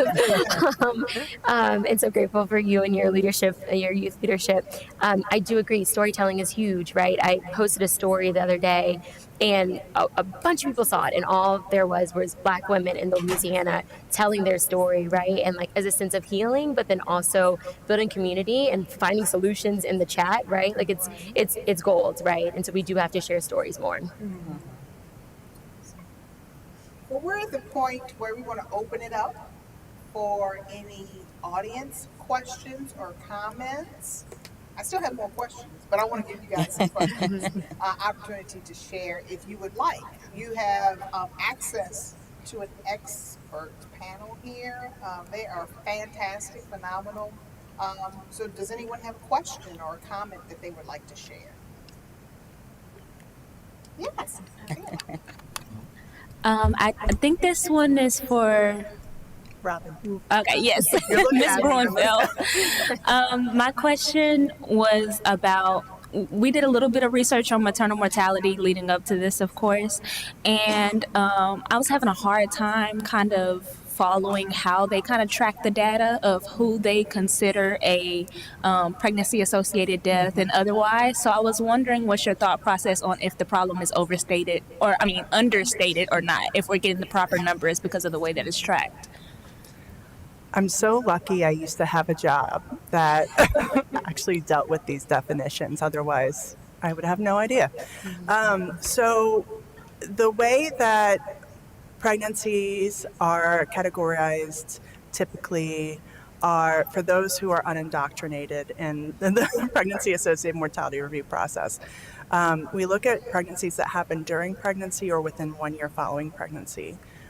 Those are broken into pregnancy-related, pregnancy unrelated, but,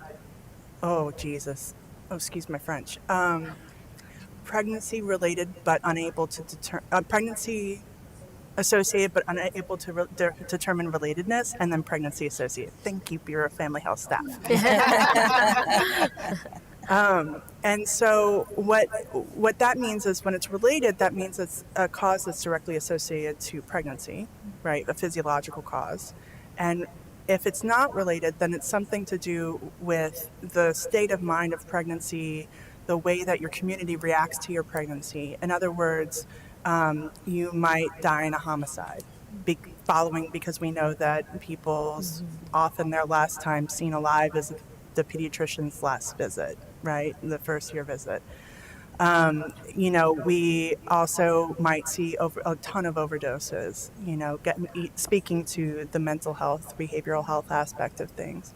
So those are the associated but unrelated cases. I would say that probably when it comes to the related cases, the ones that are directly related to pregnancy, we probably lose a few in there because of the way that the records are kept. It happens. But the ones I really worry about and keep me awake at night are the ones that are unable to determine relatedness, right? Those associated ones, those ones where mom's story may not be as apparently related to her pregnancy. And in the abstraction process, maybe it didn't come through clearly, and then it wasn't included in the data set, and so on and so forth. But this is not to say that those professionals that are doing those abstractions aren't absolutely focused on catching every single case possible. The case definitions are change, and there are a few different ways of defining it. So there's the World Health Organization's definition, there's a few different other definitions, and so I think that ultimately it comes back to this question of what does a life mean to you? Right? And does someone have to die under really specific circumstances to matter? And so to me, the question is whether or not what do we call it when we let an entire population of people die or we kill them off? That's a slow moving something, right? Okay. All right. And so the question of are we capturing all of the cases? Probably not. And does it matter when, for example, when it comes to pregnancy-related deaths, I think 13 of 19 of them were Black women. Don't quote me on that. I did the presentation like a couple months ago, so, but the proportion, it's so disproportionate. The majority of maternal deaths, only 60% of Black women are not only, but it's more than half, but like the births in Louisiana are typically 60% Black. And then the majority of the deaths are Black women. What's happening there? So not to derail the question of definitions and like, are we catching them all?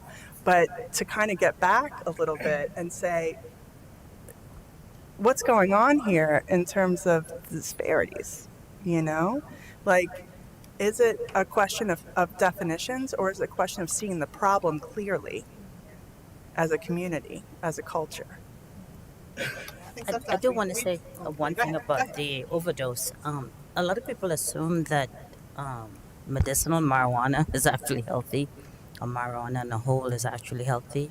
It does drop your magnesium, and it does cause a lot of bradycardia. So with the bradycardia, you just go to sleep and you go to heaven.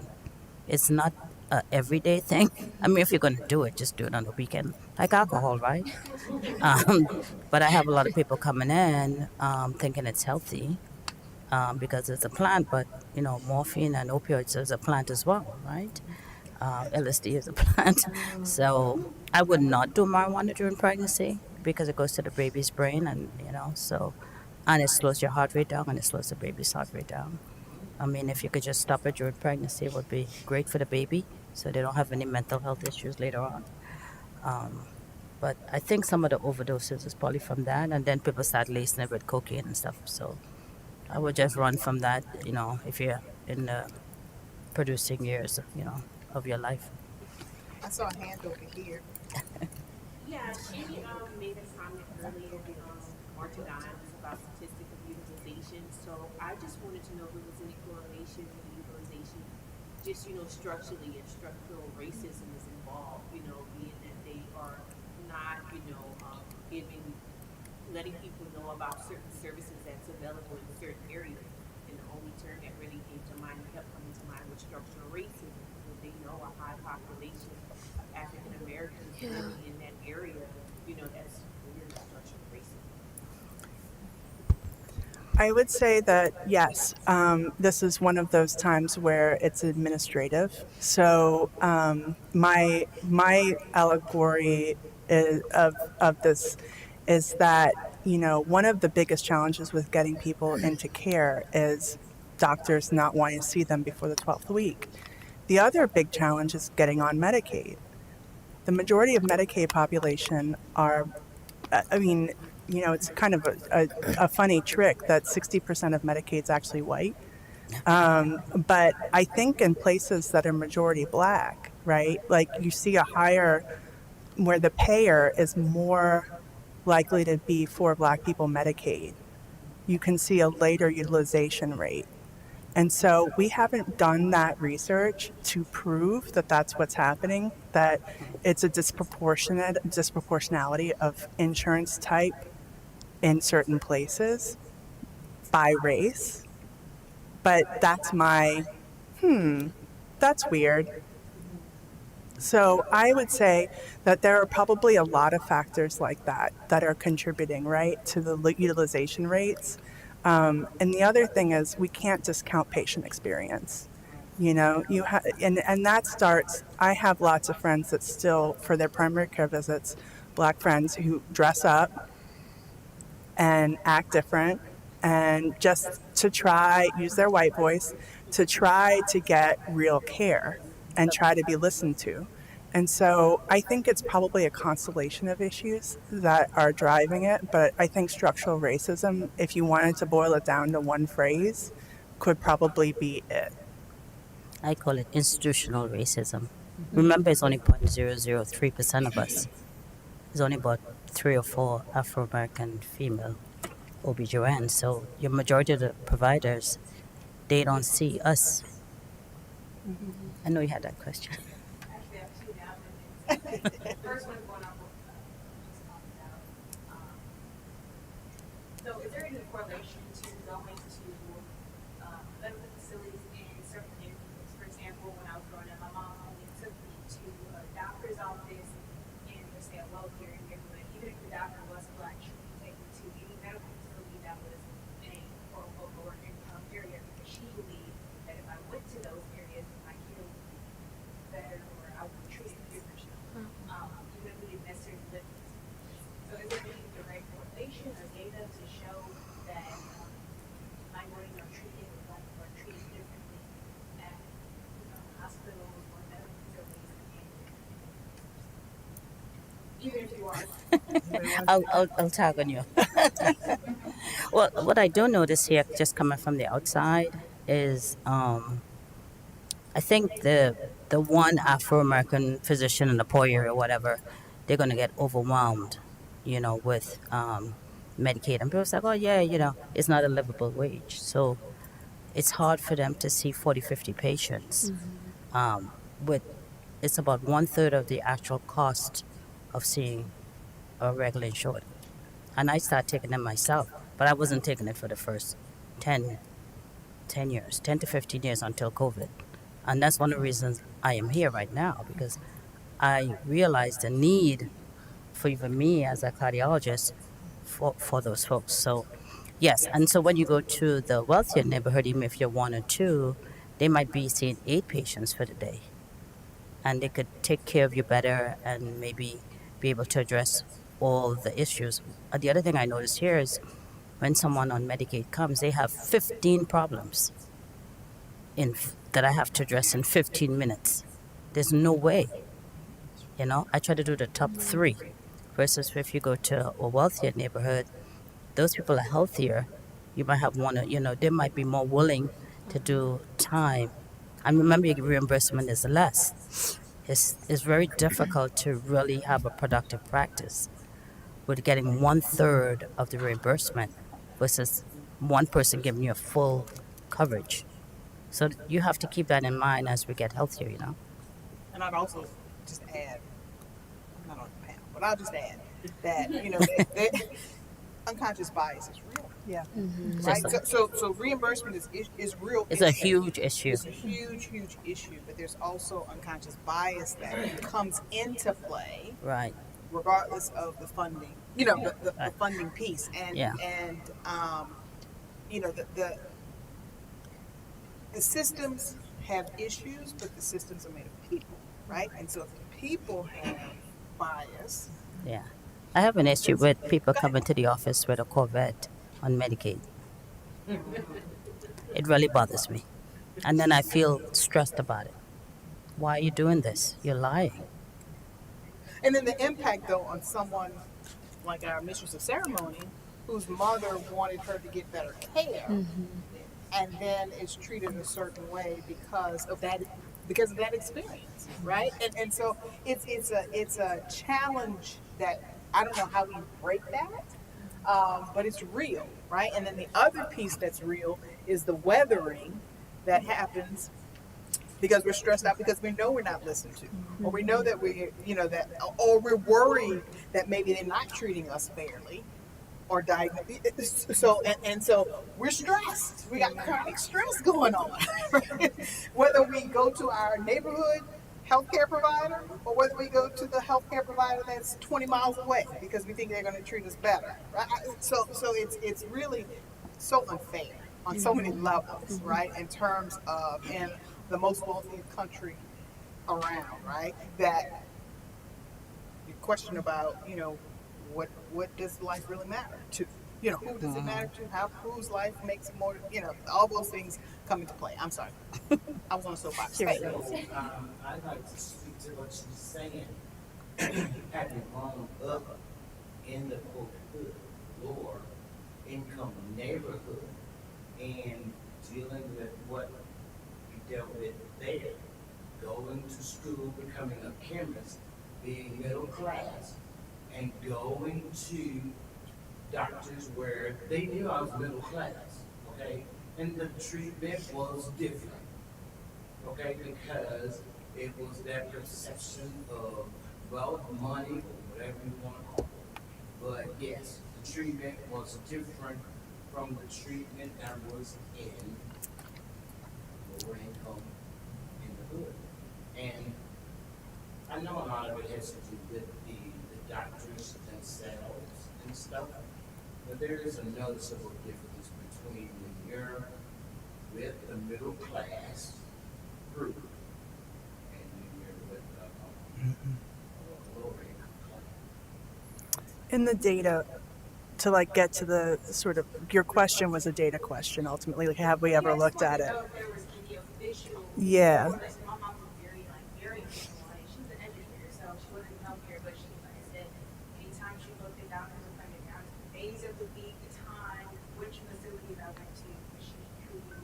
Well, she loved you too. She wanted you to get good care.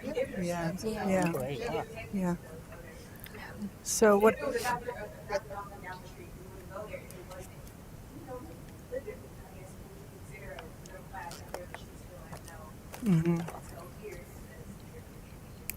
I would share two data points. Two things to keep in mind. One is that maternal mortality doesn't know class or wealth. That's right. People are dying for no reason all the time, for no good reason all the time, because they're Black and pregnant. So that is the first thing I would point out. The second thing is that you can see in hospitals where there are interventions that support pregnant people and outcomes improve, specifically those that support high-risk pregnant people and outcomes improve. We call it a halo effect. And so the outcomes will improve among the target population, I hate using that language, among the population of interest, as well as the larger hospital population.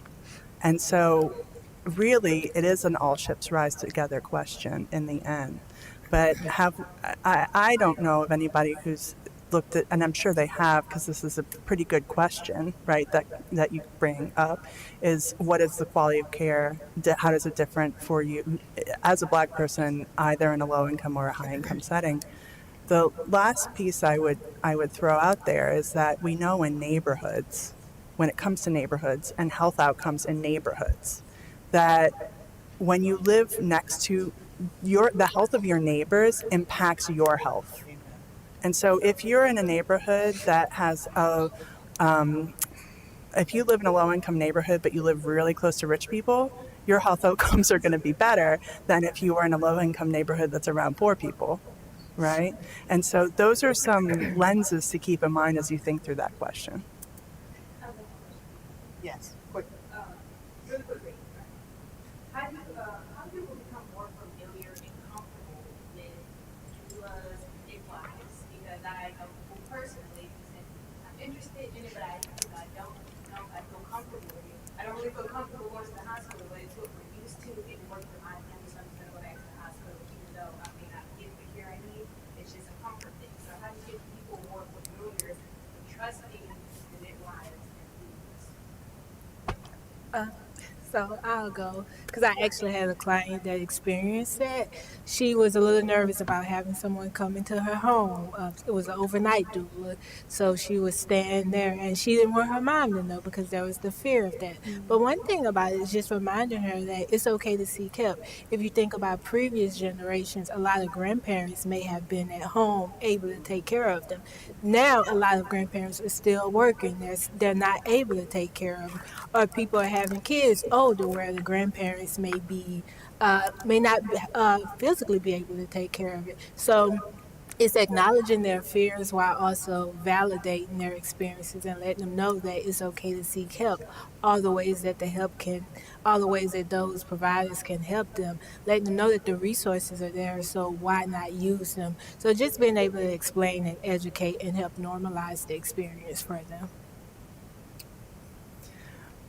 I think the other thing about it is that there's a historical perspective we're forgetting here, which is that Black midwifery care and the birth sisters that brought thousands of millions of babies into this world before gynecology and obstetrics took over in America and professionalized that.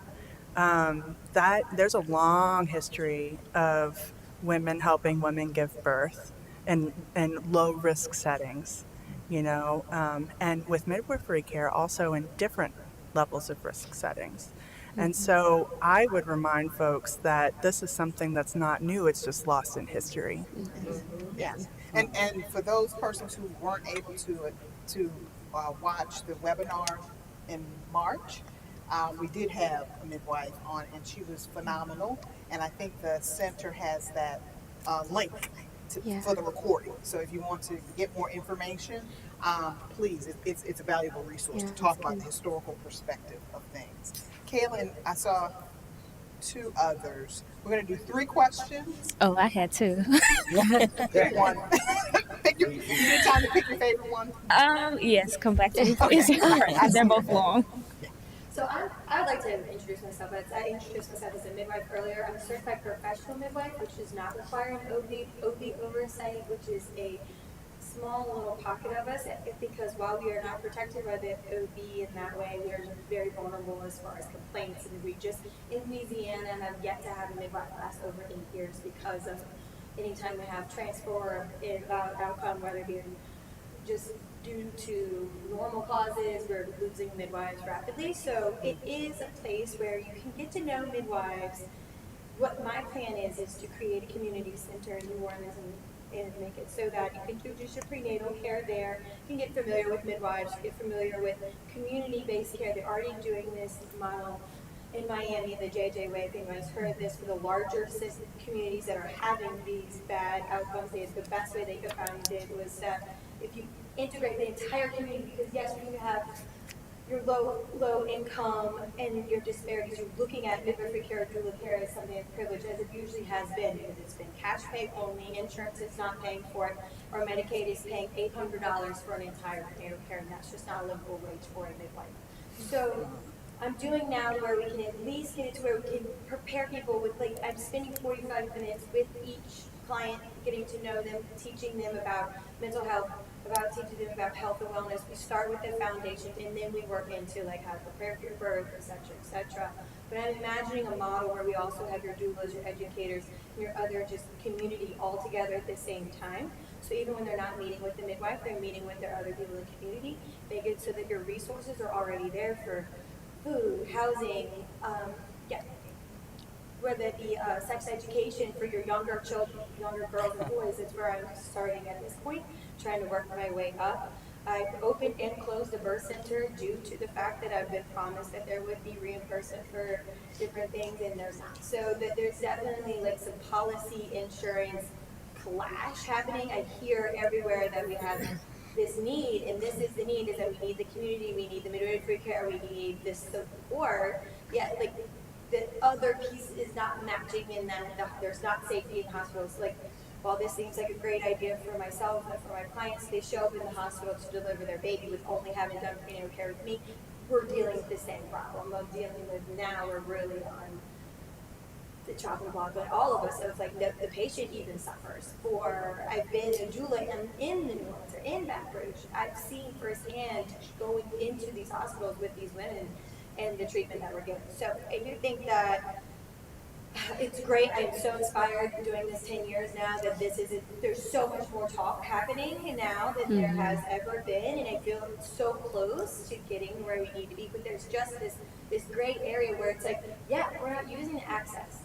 You're right, we have, Medicaid's supposed to be covered, and midwives supposed to be covered 95%, same as everyone else. Yeah, we're not, so we could do, and you can't get it up front, and so if they risk out, you get nothing. So it's a tricky situation, and I plan to sit on some of these boards and do what I can and still show up and do this community center. So if anybody is interested in anything to do with that, you can follow me at Grace Midwifery, and I would love to be able to just see what we can do, because I am trying to I've been boots on the ground for a while, and now I'm actually trying to really get this community center going like the state has asked, and have them support it. Thank you. Kaylee, you ready? Or you? My question was about insurance, like a lot of them have been, but specifically for Dr. Paris and anyone who might have some more insights. I saw a lot on social media a couple months ago, even going back as far as last year, about doctors and other providers speaking up about how insurance providers have kind of been overstepping, I don't want to say their scope of practice, but having a lot of influence on what procedures happen, basically, in the hospitals. And not only what procedures happen, but what procedures are incentivizing providers to give. And I saw one provider come on social media and say she wasn't in cardiology or an OBGYN, it was another field, but she was saying that oftentimes she noticed that insurance will give a better payout or incentivize providers to do, I don't want to say worse, but yes, something that has a worse effect on the body. It might be choppier, for lack of better words. Let's get the panelists to answer. Yeah. Yeah, we have something called if you're employed by the hospital, we have something called revenue-based units, RVUs, and it's how you get your salary, right? So if you have someone, maybe have a better insurance, like Blue Cross, whatever, you do more procedures and you go to the higher paying procedures. If you have someone who has Medicaid, the hospital actually call me and tell me, this person, did you do this first? Or did you do the stress test? Or did you do calcium scoring, the cheaper studies, versus bringing them into the hospital using surgical time for an angiogram? So those patients are disadvantaged right off the bat. And after the third or fourth or fifth time, you get it. You know what I mean? Like, I can't take you in. I have to wait until you're actually having a heart attack to actually take you in. And what they'll do right there in the emergency room, I mean, there's just so many providers. You can say it's this person, right? So they go into the emergency room, there's 20 or 30 people, providers will say, well, you're not having an active heart attack at this time. And they'll send you home, go see your cardiologist. And they go home and they'll have their heart attack. And I think that's what's happening with everything. I'm just talking about cardiology, but they stress you out so much. Even the medications, if you don't write a certain way, they review every 3 months. They come into the office and they'll give you a score, and your score predicts what your reimbursement is going to be for the next year. So if you're less than 90% or you're 50%, they'll say you're not doing these parameters, and then so we get a lot of stress from the powers that be. We are basically like puppets I don't know what to do about it. It is what it is. I think that leads into, or that reemphasizes what Caitlin said, that providers they need to provide. Right. Right, and they want to provide care for patients, but there is these barriers or other forces that make it difficult, right, for you to get the best care at the right time. Right. That's likely, in the longer run, probably cheaper. Yeah. Right. I mean, so it's all like short-term considerations versus looking at the longer term. And they'll pull your license. And have y'all ever watched Showtime at the Apollo? Yeah. And the hook with Sam Elliott? That's what's happening to me. They're looking at me like, we come to get y'all. So I'm seeing this, I'm seeing all kinds of things. So we have to wrap up. But as I started in the beginning saying that if you enjoyed the webinar in March, you were going to enjoy today. Was that the case? Let's give them a round of applause. Thank you so very much to all of our panelists. They did a wonderful job, and there's more for us to do, right? There's work for us to do from what they shared. And so I thank them all. Thank you for having us. For their participation. We're going to the next part of the program. Thank you, panelists, very much. Thank you, audience, for your questions. Sorry I couldn't get to everybody.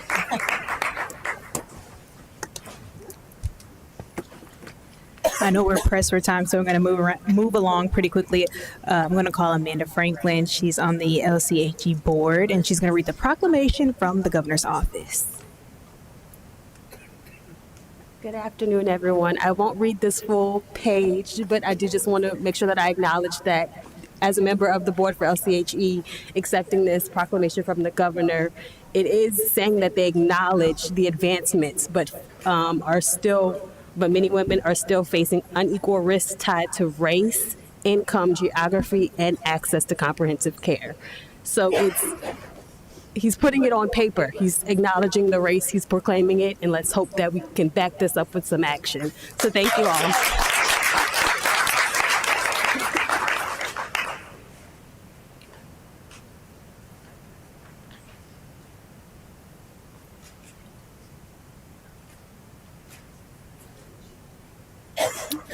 All right, I want to call Melissa, forgive me if I mispronounced it, Flournoy with 10,000 Women.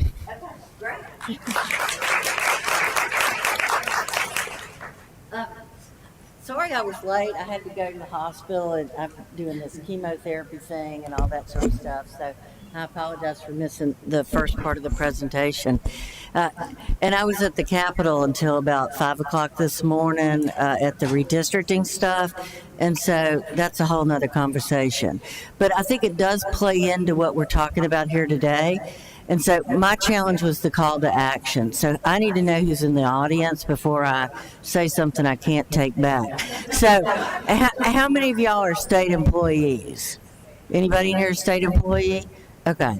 And the reason I say that is it's okay, baby? We're good? Okay. We're good? We're good? Okay. Yeah, because this is like the family conversation, y'all. Do you know where I'm coming from? If you read State Representative Denise Marcel's HCR, and I know she was here earlier, did she go through all of it? Have y'all seen it?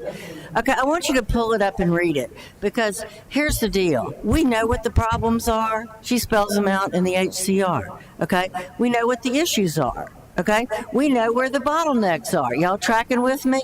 None of this is new. Are y'all feeling it? Okay? You know, I was in the legislature 35 years ago. We are having the same conversation today that we had 35 years ago. And bless his heart, I'm so glad we got a proclamation, but this part of the presentation is holding people accountable, because talk is cheap. Okay?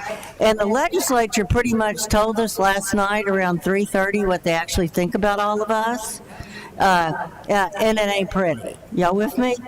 Okay. So you can't take anything for granted, and you can no longer assume positive intent. Do y'all understand what I'm saying? We need to be realistic about the world we live in and the challenges we face.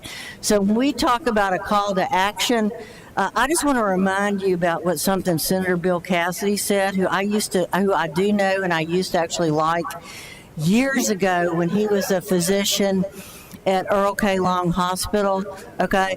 Treated a lot of people, really a good guy, started a volunteer health corps, all of that.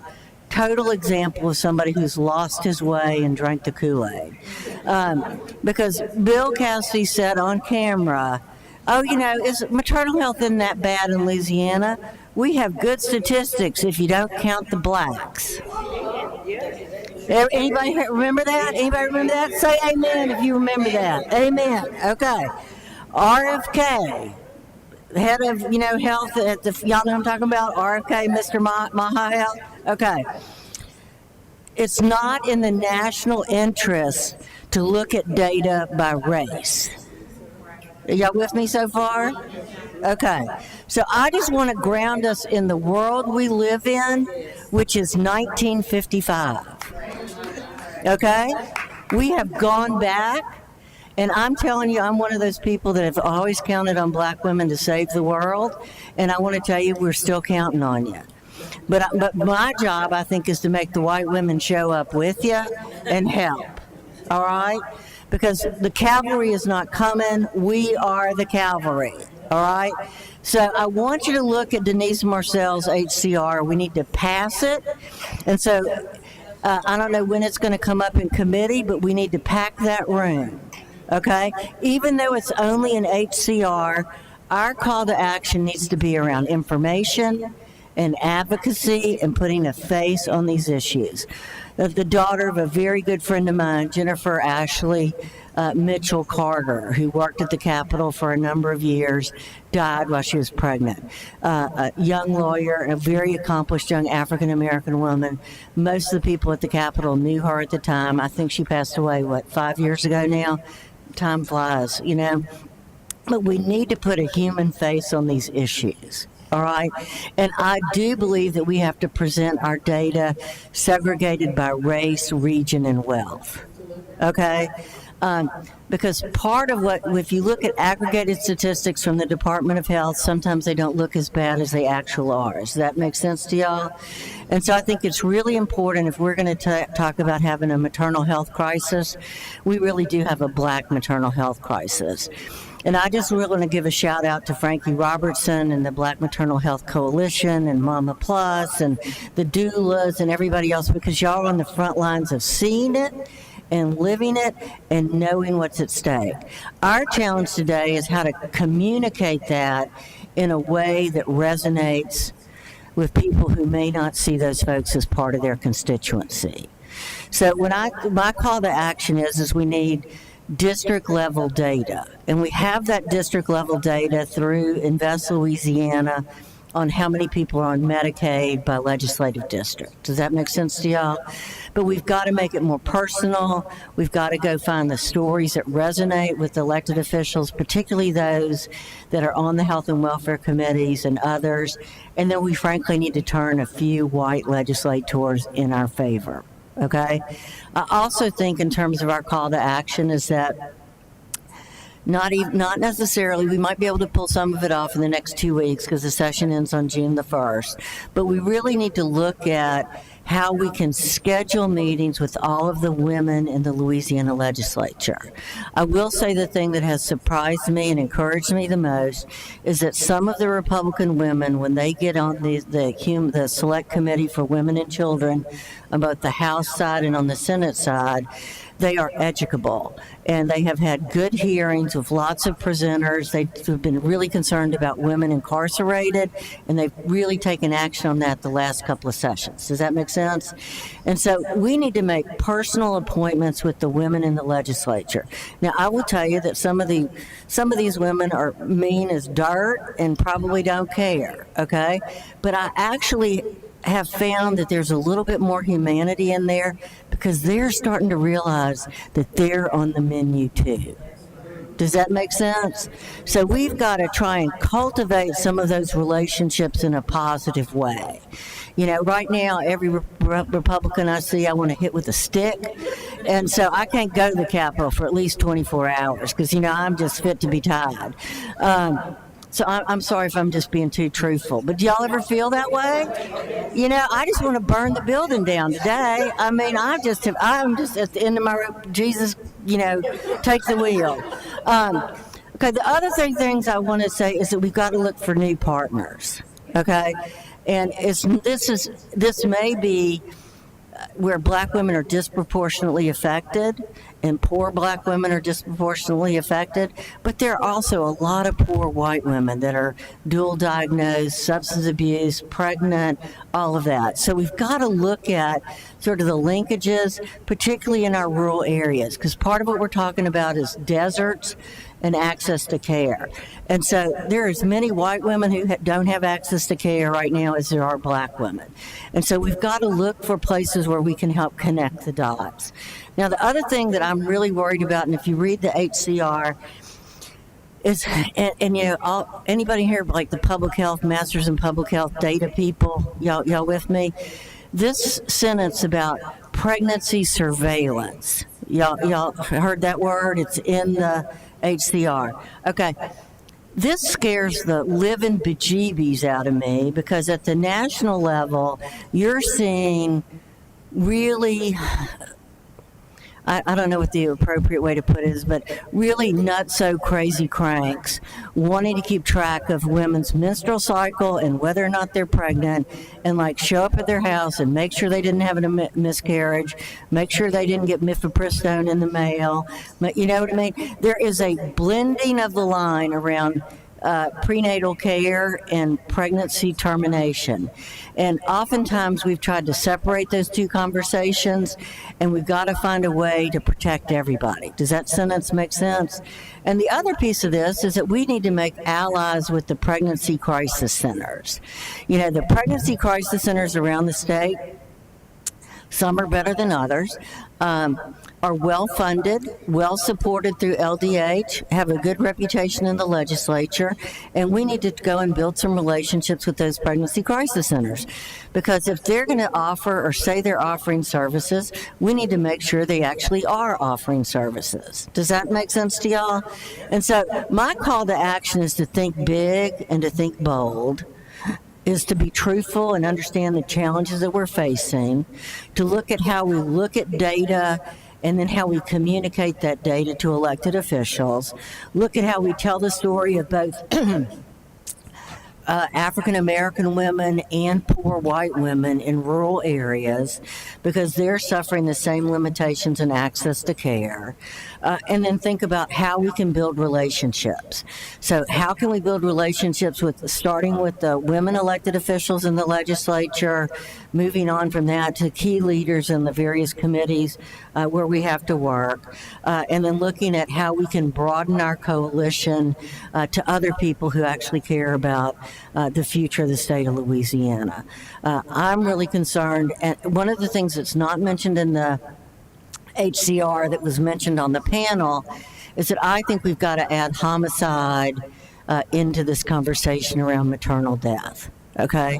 And so, you know, it's not just access to telehealth, it's not just postpartum, it's not just whatever, it's really intimate partner violence. Is one of the biggest challenges that women are facing. And so I've probably exceeded my time, but I hope it was worth it. And I want to say that I am the board chair of a group called 10,000 Women. We're a statewide advocacy organization. We are unapologetically pro-choice. We are focused on the economic security of women. And we care, and we want to be good partners with y'all. We have people across the state who could go with you to different legislative meetings and things of that nature. And so we need to look at solidarity and substance and outcomes and relationships. But most of all, we've got to realize the danger of this moment in time and act accordingly.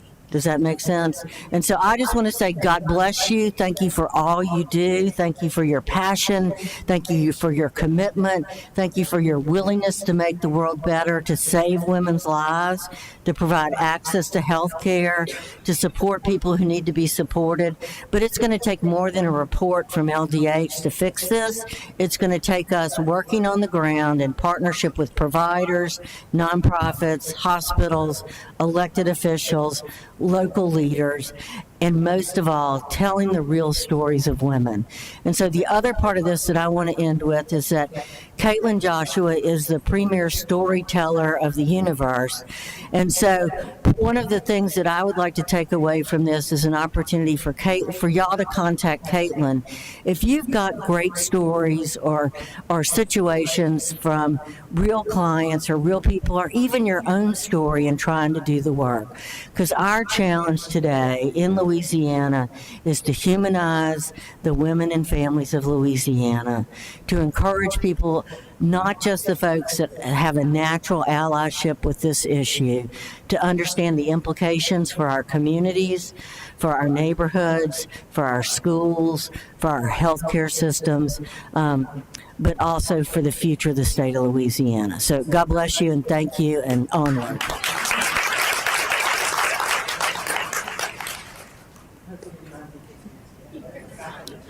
All right, I want to call Angie Jackson Wilson to the front for our closing. Thank you so much.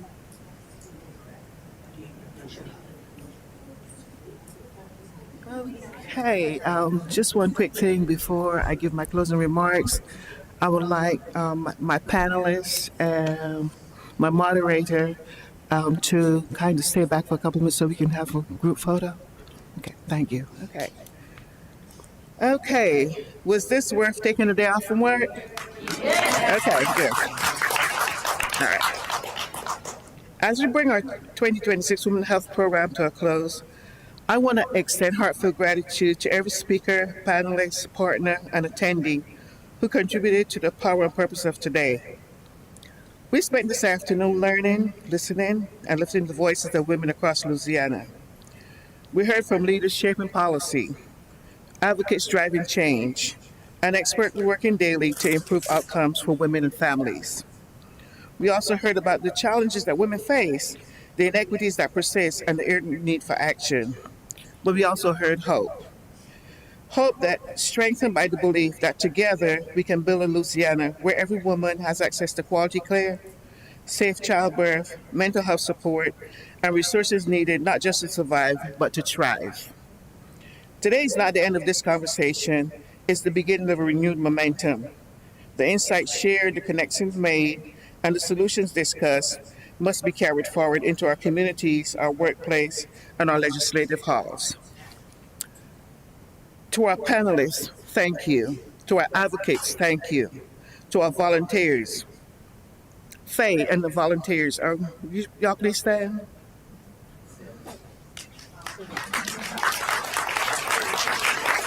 Okay, thank you for your service and your support. To our sponsors, thank you. To all of today's presenters and partners, thank you. Sydney Simone, thank you for being our Mistress of Ceremonies. Gwen Ablin for the beautiful invocation, thank you. To the Planning Committee, Board and staff of LCHE, thank you. Our greatest appreciation goes to Alma Stewart, President and founder of LCHE.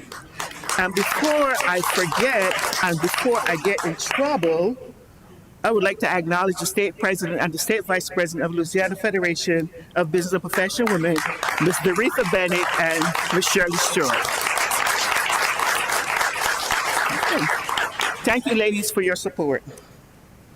So let today be our guide for advocacy, our decisions, and our commitment to ensuring that women's health remains a priority in our state. And as we continue the mission of saving the life of those who give life. And last but not least, my little partner in crime, Ms. Jamie Mays, for being my co-chair for this program. Thank you all.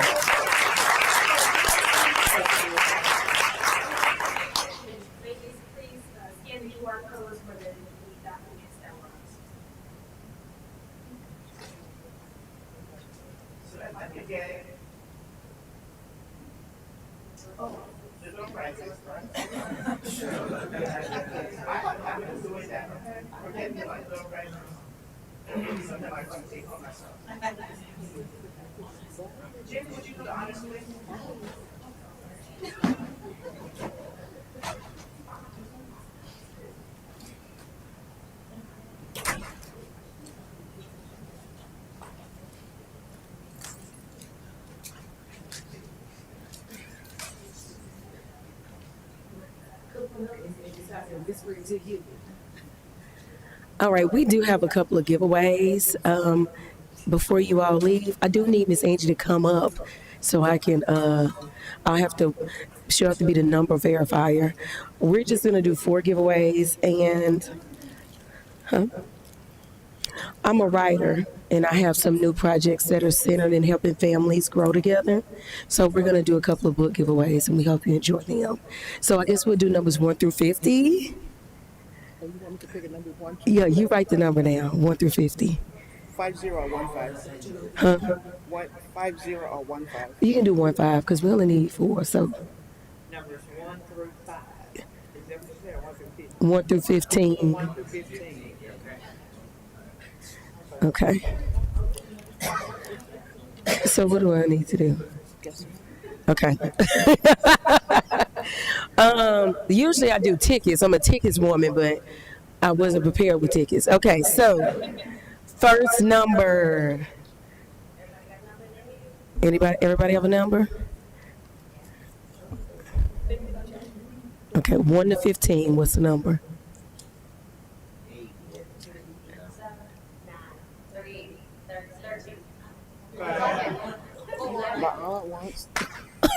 Keep going. 1. 14. 5. 1. 2. 7. You're the closest. Who said 9? Okay, it's 10. They literally said every number. Okay, Miss Angie. You already showed the number. Give me another. Next number. All right, next number. Maybe somebody just said. 2, 7, 4. Who said 4? There you go.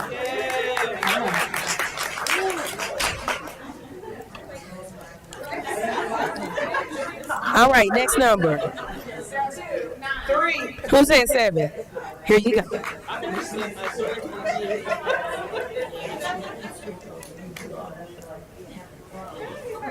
All right, last number. Who said K? She took my number. I hope you all enjoy it.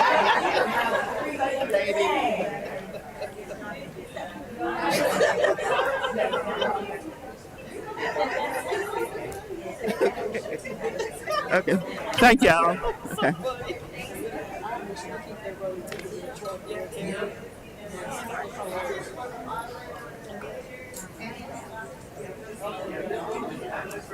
Thank you.